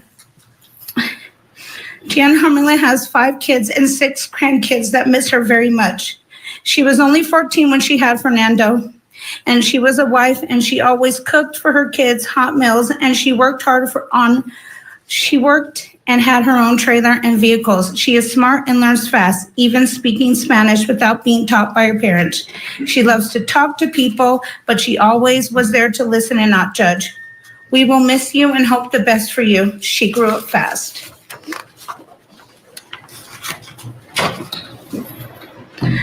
Hello, my name is Angelo Cordero. Some memories about Miss G. One thing is she always is ready to watch her grandchildren, and the kids love her deeply.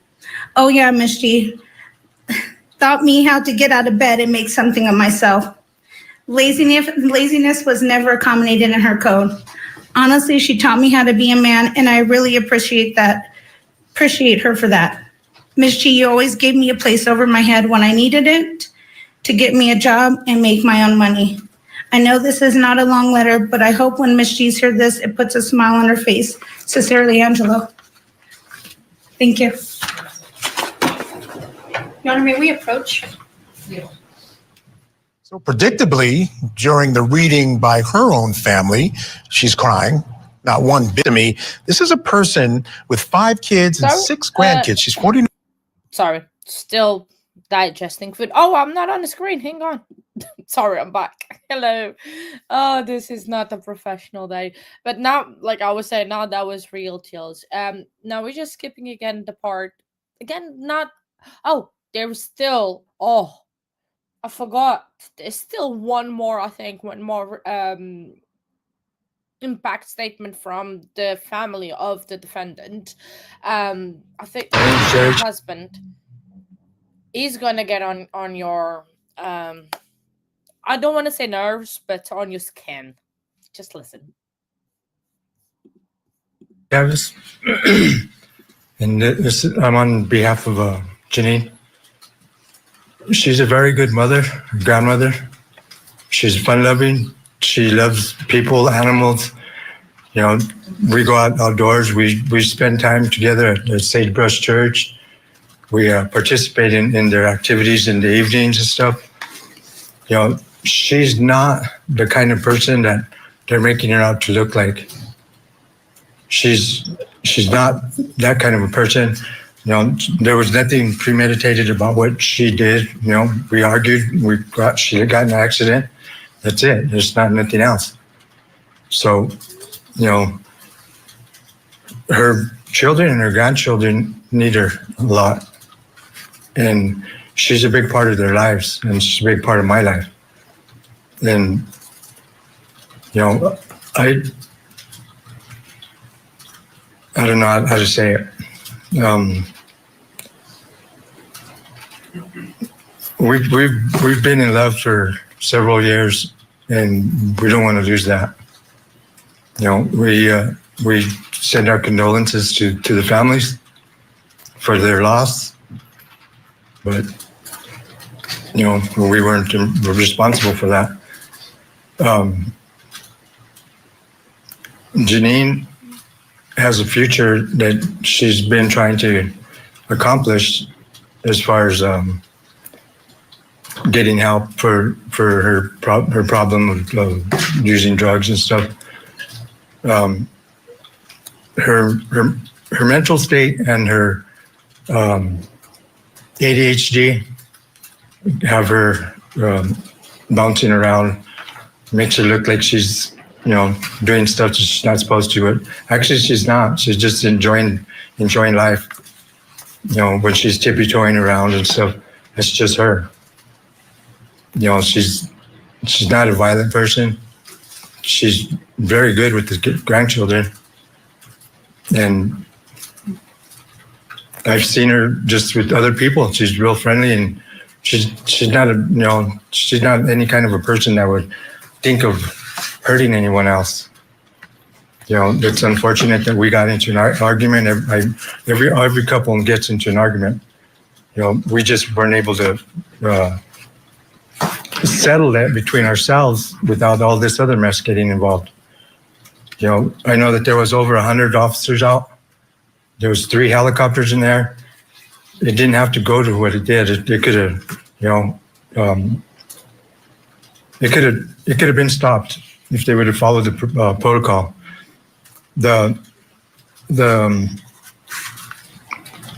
When I saw Jeannine last, which was 3 years ago, she was pretty upset because we got into an argument and I got called off the wedding and everything because we were planning on getting married and going traveling, going looking at the sites that we haven't seen yet.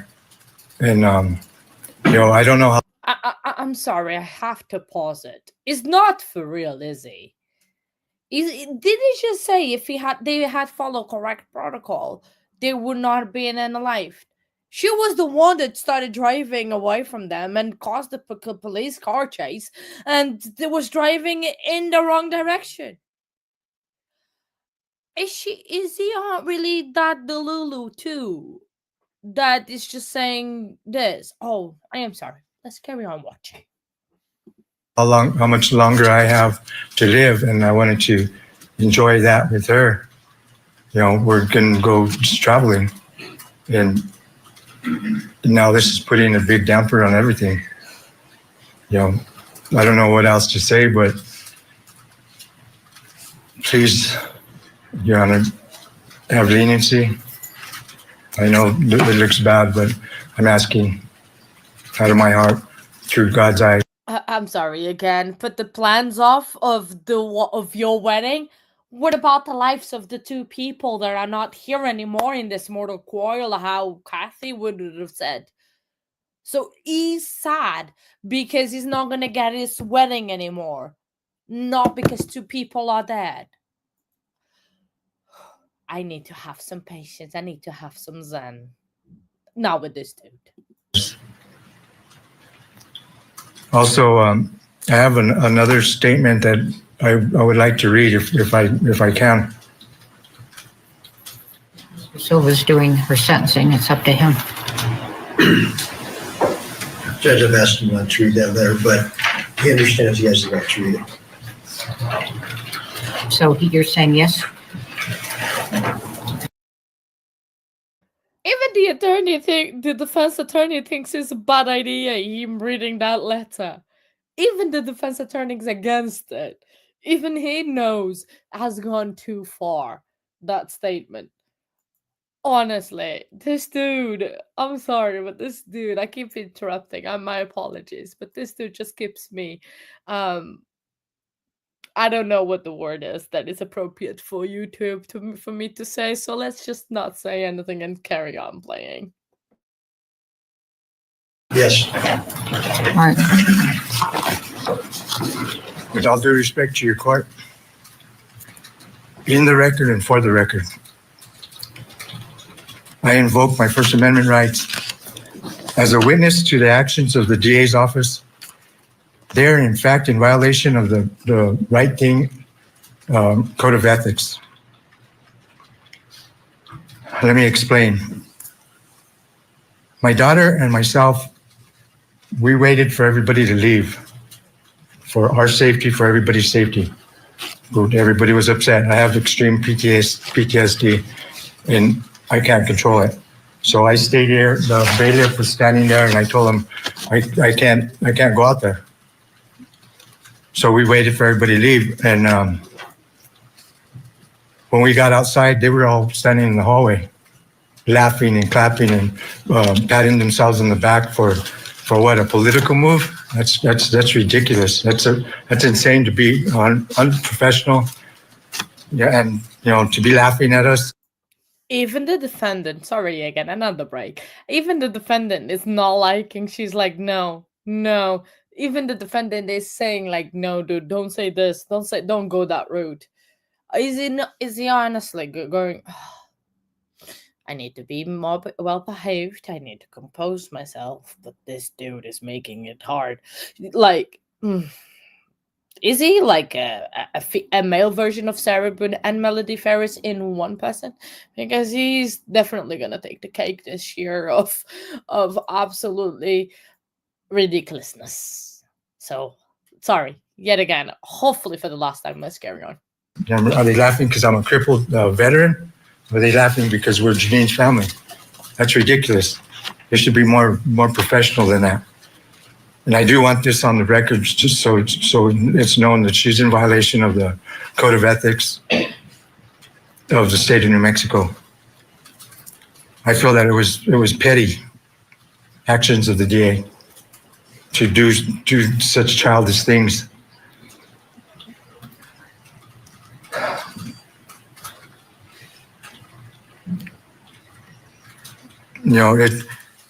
She could have caused, incited a riot. Is what she could have caused if something would have happened. Because I would have defended myself or my family. And that's not a good thing. I didn't want to be doing that because we're not here for that. We're here for Jeannine. So I just wanted to let this be known that was unprofessional, unethical. And Jeannine's not the person that they're trying to make her out to be. She's a way better person. She's a good person by heart, mind, and soul. And like I say, we do go to Sagebrush quite often. And we participate, we help make food baskets. I'm a mechanic, so I help do mechanical things there with the cars and stuff. When people bring their cars to get help. We've gone to grief share and classes like that because I lost my mom and I was very close to her. You know, tomorrow's not promised for everybody. It's not a promise. So we have to acknowledge that we're all going to die one way or another. You know, it's just an accident's an accident. I feel that nobody was murdered. Thank you. All right, so that's Jerry Chavez. He says the two of them were in love. I have no words for this person. I don't know if we can call him that, because an accident is an accident. It was not unaliving. Excuse me. Let's carry on now to her side of the stories. Now we can get to hear from the defendant herself. Before the defendant was like, nope, shut up now, just don't say another word, just like move on and don't say. Even she wanted the finished people behind her. They wanted to be finished. She wanted him to be like, quiet, don't say anything else. You're just gonna derail everything again. But right, now let's go to the defendant's words let's hear what she has to say about herself. Your Honor, I'd like to say I'm sorry to the family with all my heart. If I could take back that day, I would. I made bad choices. I was on drugs and I was drinking, but I also have my family that I'm hurting.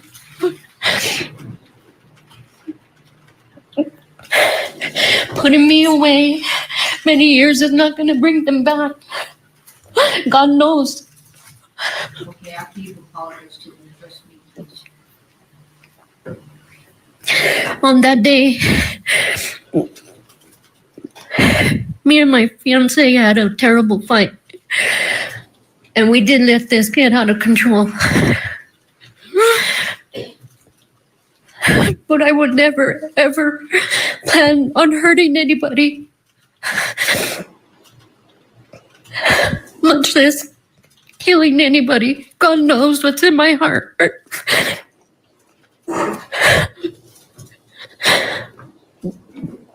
It was an accident. I did not look into them. I am not an evil person. I've gotten closer to God. And I thank God every day for helping me think more clearly and to understand. I miss my family. Taking my grandkids to school and my kids, and I want to meet my baby girl, my granddaughter.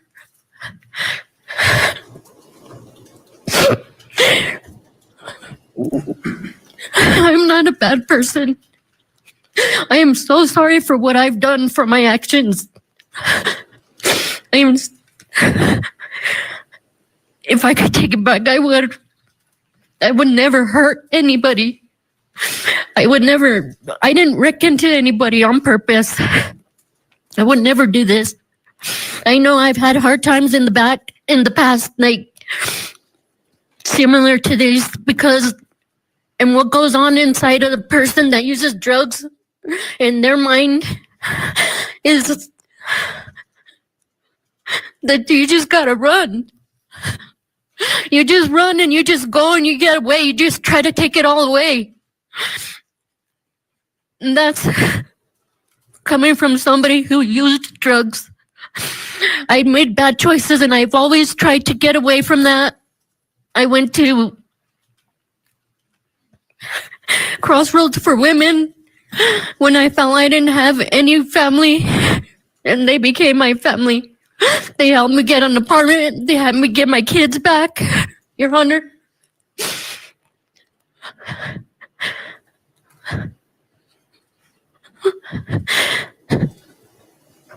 I deserve a second chance, Your Honor, please. For my family and myself, I would never do that. I would never cause harm.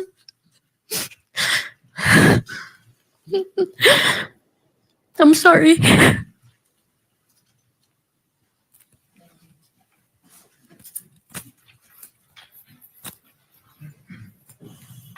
Thank you, Judge.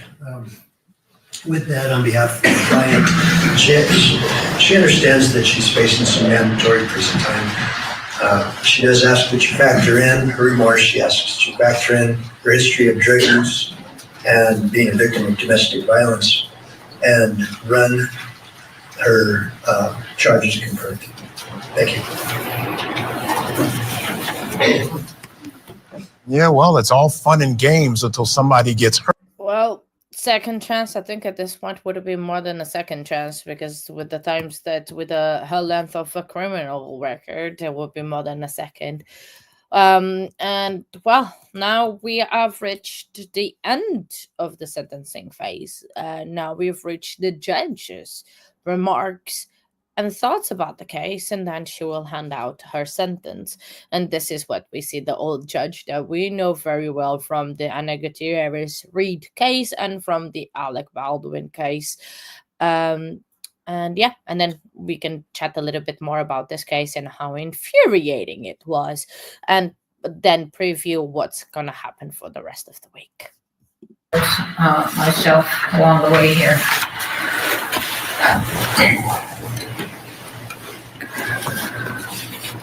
On March 2nd of 2022, Robert Duran got up in the morning. He put on his Santa Fe police officer uniform, got in his patrol car, and went to work. He went to work to protect and serve the Santa Fe community. Unfortunately for him, you came to our community that day on a lark. In a white Chevy Malibu you stole out of Las Vegas, New Mexico, you drove up to a concerned citizen on his way to his car to go to the grocery store. Help, call 911, I'm being held at knife point. And then you were off. This was a priority one for law enforcement, the highest level.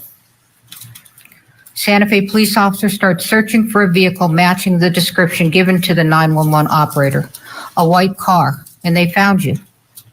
Rather than stop, you led them through busy streets, driving in the opposite lane of traffic at times, on residential streets. And then you purposely drove onto the exit ramp on Interstate 25, going directly against the oncoming traffic. The length of time you led officers on this high-speed chase and the choices you made on where and how you went told the officers that you were in real danger from this awful knife-wielding person. If they did not stop this vehicle, you would be killed. Also on March 2nd, 2022, Frank Lovato, a retired firefighter, was driving southbound on I-25, as so were so many other cars. When you came upon them, you took split-second maneuvers to avoid. They took split-second maneuvers to avoid you. And just after Frank Lovato swerved to avoid you, boom! Robert Duran and Frank Lovato crashed into one another. A fatal crash. Frank Lovato didn't die right away. An officer or officers on the scene watched him take his last breath.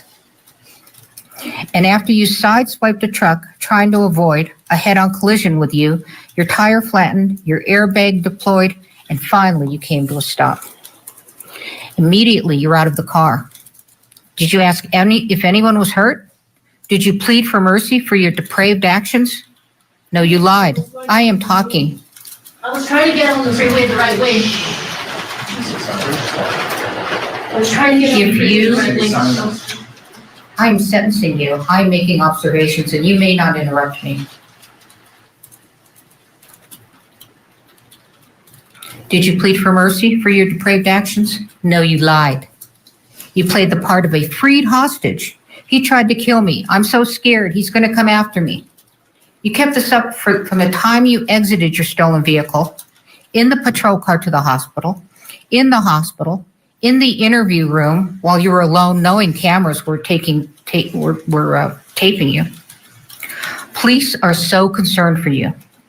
They have one of their own and a first responder dead, and they comfort you. We're so glad you're alive. And after trying to save your life, they find out that they've been duped severely. And after you've been found out, what do you say? I'm not a murderer. I am not. I am going. I'm not a murderer. Stop talking, please.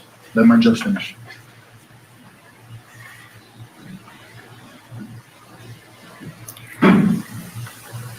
What did you say after you'd been found out? I'm sorry for my reckless driving, but I didn't crash. I didn't cause the crash between Officer Duran and Frank Lovato. What's that implication? I was not in that crash. After 5 days of evidence and testimony, the jury said you did. You have been convicted on 2 first-degree murder charges and other related charges. You have taken the life of 2 outstanding members of our community, a police officer and a retired emergency responder. And you did so in the most egregious, deplorable way. Their families, friends, and fellow officers' lives have been changed forever. At the end of the day, all these officers wanted to do was their job, to protect and serve, to save you. Your crimes were not just against these 2 individuals, but against the entire Santa Fe community and beyond. What you did that day reminds us that we are vulnerable to the whims of very bad people. It resonates with all citizens of the community, how vulnerable we were that day at your hands. I want you to stand for your sentence. With respect to count 1, first-degree murder, Frank Lovato, I'm sentencing you to life imprisonment. With respect to count 2, first-degree murder, Robert Duran, I'm sentencing you to life imprisonment. With respect to count 3, I'm sentencing you to 3 years. Count 4 merges with count 1 and 2. With respect to count 5, I'm sentencing you to 3 years. With respect to count 6, I'm sentencing you to a year less a day. With respect to count 7, I'm sentencing you for a year less a day. Counts 3, 5, 6, and 7 are going to run concurrent to one another, and they will run concurrent to count 2. Thank you. You have the right to appeal. Thank you, Your Honor. In terms of count 3. No, I'm not finding it. Okay. Thank you. So Right, there we go. And she still talks back to the judge like there's nothing.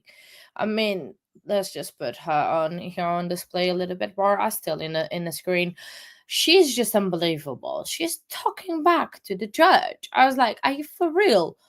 You, ma'am, your time to talk is finished. It's gone. It's not here anymore. It's just she's absolutely unbelievable. But now at least she's not going to be out being the danger for people in the area. 2 life sentences plus 4 years. Yes, it is the same judge as in Rush trial. Yes, and that's what like people were saying in chat. Was like, we don't know why it wasn't that popular because of that judge. But yes, it was the same judge. This was a very like under the radar case that was out there in the true crime street, and it really got my attention because of that outburst that she had in the sentencing. And then I had a bit of dig down into the case, and I thought that would be a good idea of doing a small stream on, well, small, it's almost 4, it's past 4-hour mark, a stream on to talk about this case today and just spend a bit of more time, because there are other cases that have got my attention that have not really been talked about, and this is what I want to like kind of try sometimes to focus on this channel, is the little cases that sometimes people don't talk about or cover. For example, there is another one, the Zarka case. It's the convenience store case that is actually quite interesting one, and it was very interesting to read about. We might as well again do the same style that we did here, try to watch whatever we can from the feeds that we have possible, and then talk about do a stream like this. And there is another one that one I might do a short stream on Saturday. This is because it's so outrageous that I cannot believe that is actually true. You can Google, I can give you a bit of description of the case. This is the case, the new one is Colorado. You can actually see on the screen. So if on the screen you have a clock that says COVY's jury deliberation. That is a case out of Colorado. The next case will be following. It's Amy Wine's case. She was, let me say, a middle school teacher in Colorado, and she was accused of the account that was careless driving resulting in death. That was one of the charges that she has, which somehow in Colorado is a misdemeanor. The victim is 10-year-old Oliver. Her case is such of a case, and how little her case is, and how the charge is not unaliving in the first degree or something like this woman has faced. I don't know, but that's a different loss from New Mexico to Colorado, clearly different. But again, that's a case we're going to divulge a little bit more on Saturday. Tomorrow or on Friday, we're going to do the Daryl Brooks trial like we've been doing. So tomorrow we have day 6 of Daryl Brooks, and then on Friday, day 7. And then on Saturday, we'll do the Amy Vines case. And then on Sunday, we might do a small like 2-hour stream of research streams just to show you the BTS out of like what I do as a member of the Discord server as the gavel drops, and then we're gonna go from there. But I think for today, like, because it's coming to a bit, it's not late, but it's 6:15 p.m. in the UK right now, and we do have a commitment at 7 p.m. on Wednesday nights, because normally on Wednesdays I never stream, or if I stream, I'm not on camera. But I need to get ready, even though I'm kind of ready, but still but I want to thank you everybody that has come into the stream today, that has pressed the like button, that has shared, that has helped the channel with a generous donation, which I appreciate again so much. It actually gives me the motivation and the carry on, and really want to do this. I still want to do this no matter what, but it just gives me the signal that people do appreciate what I'm doing, which sometimes it's very hard when you're talking to yourself, to a computer and everything. I really appreciate even just being here and pressing the button. It's awesome. But everyone has a great day, a great Christmas, a great evening, afternoon, wherever you are. And like Louis says, 10-4, peace out.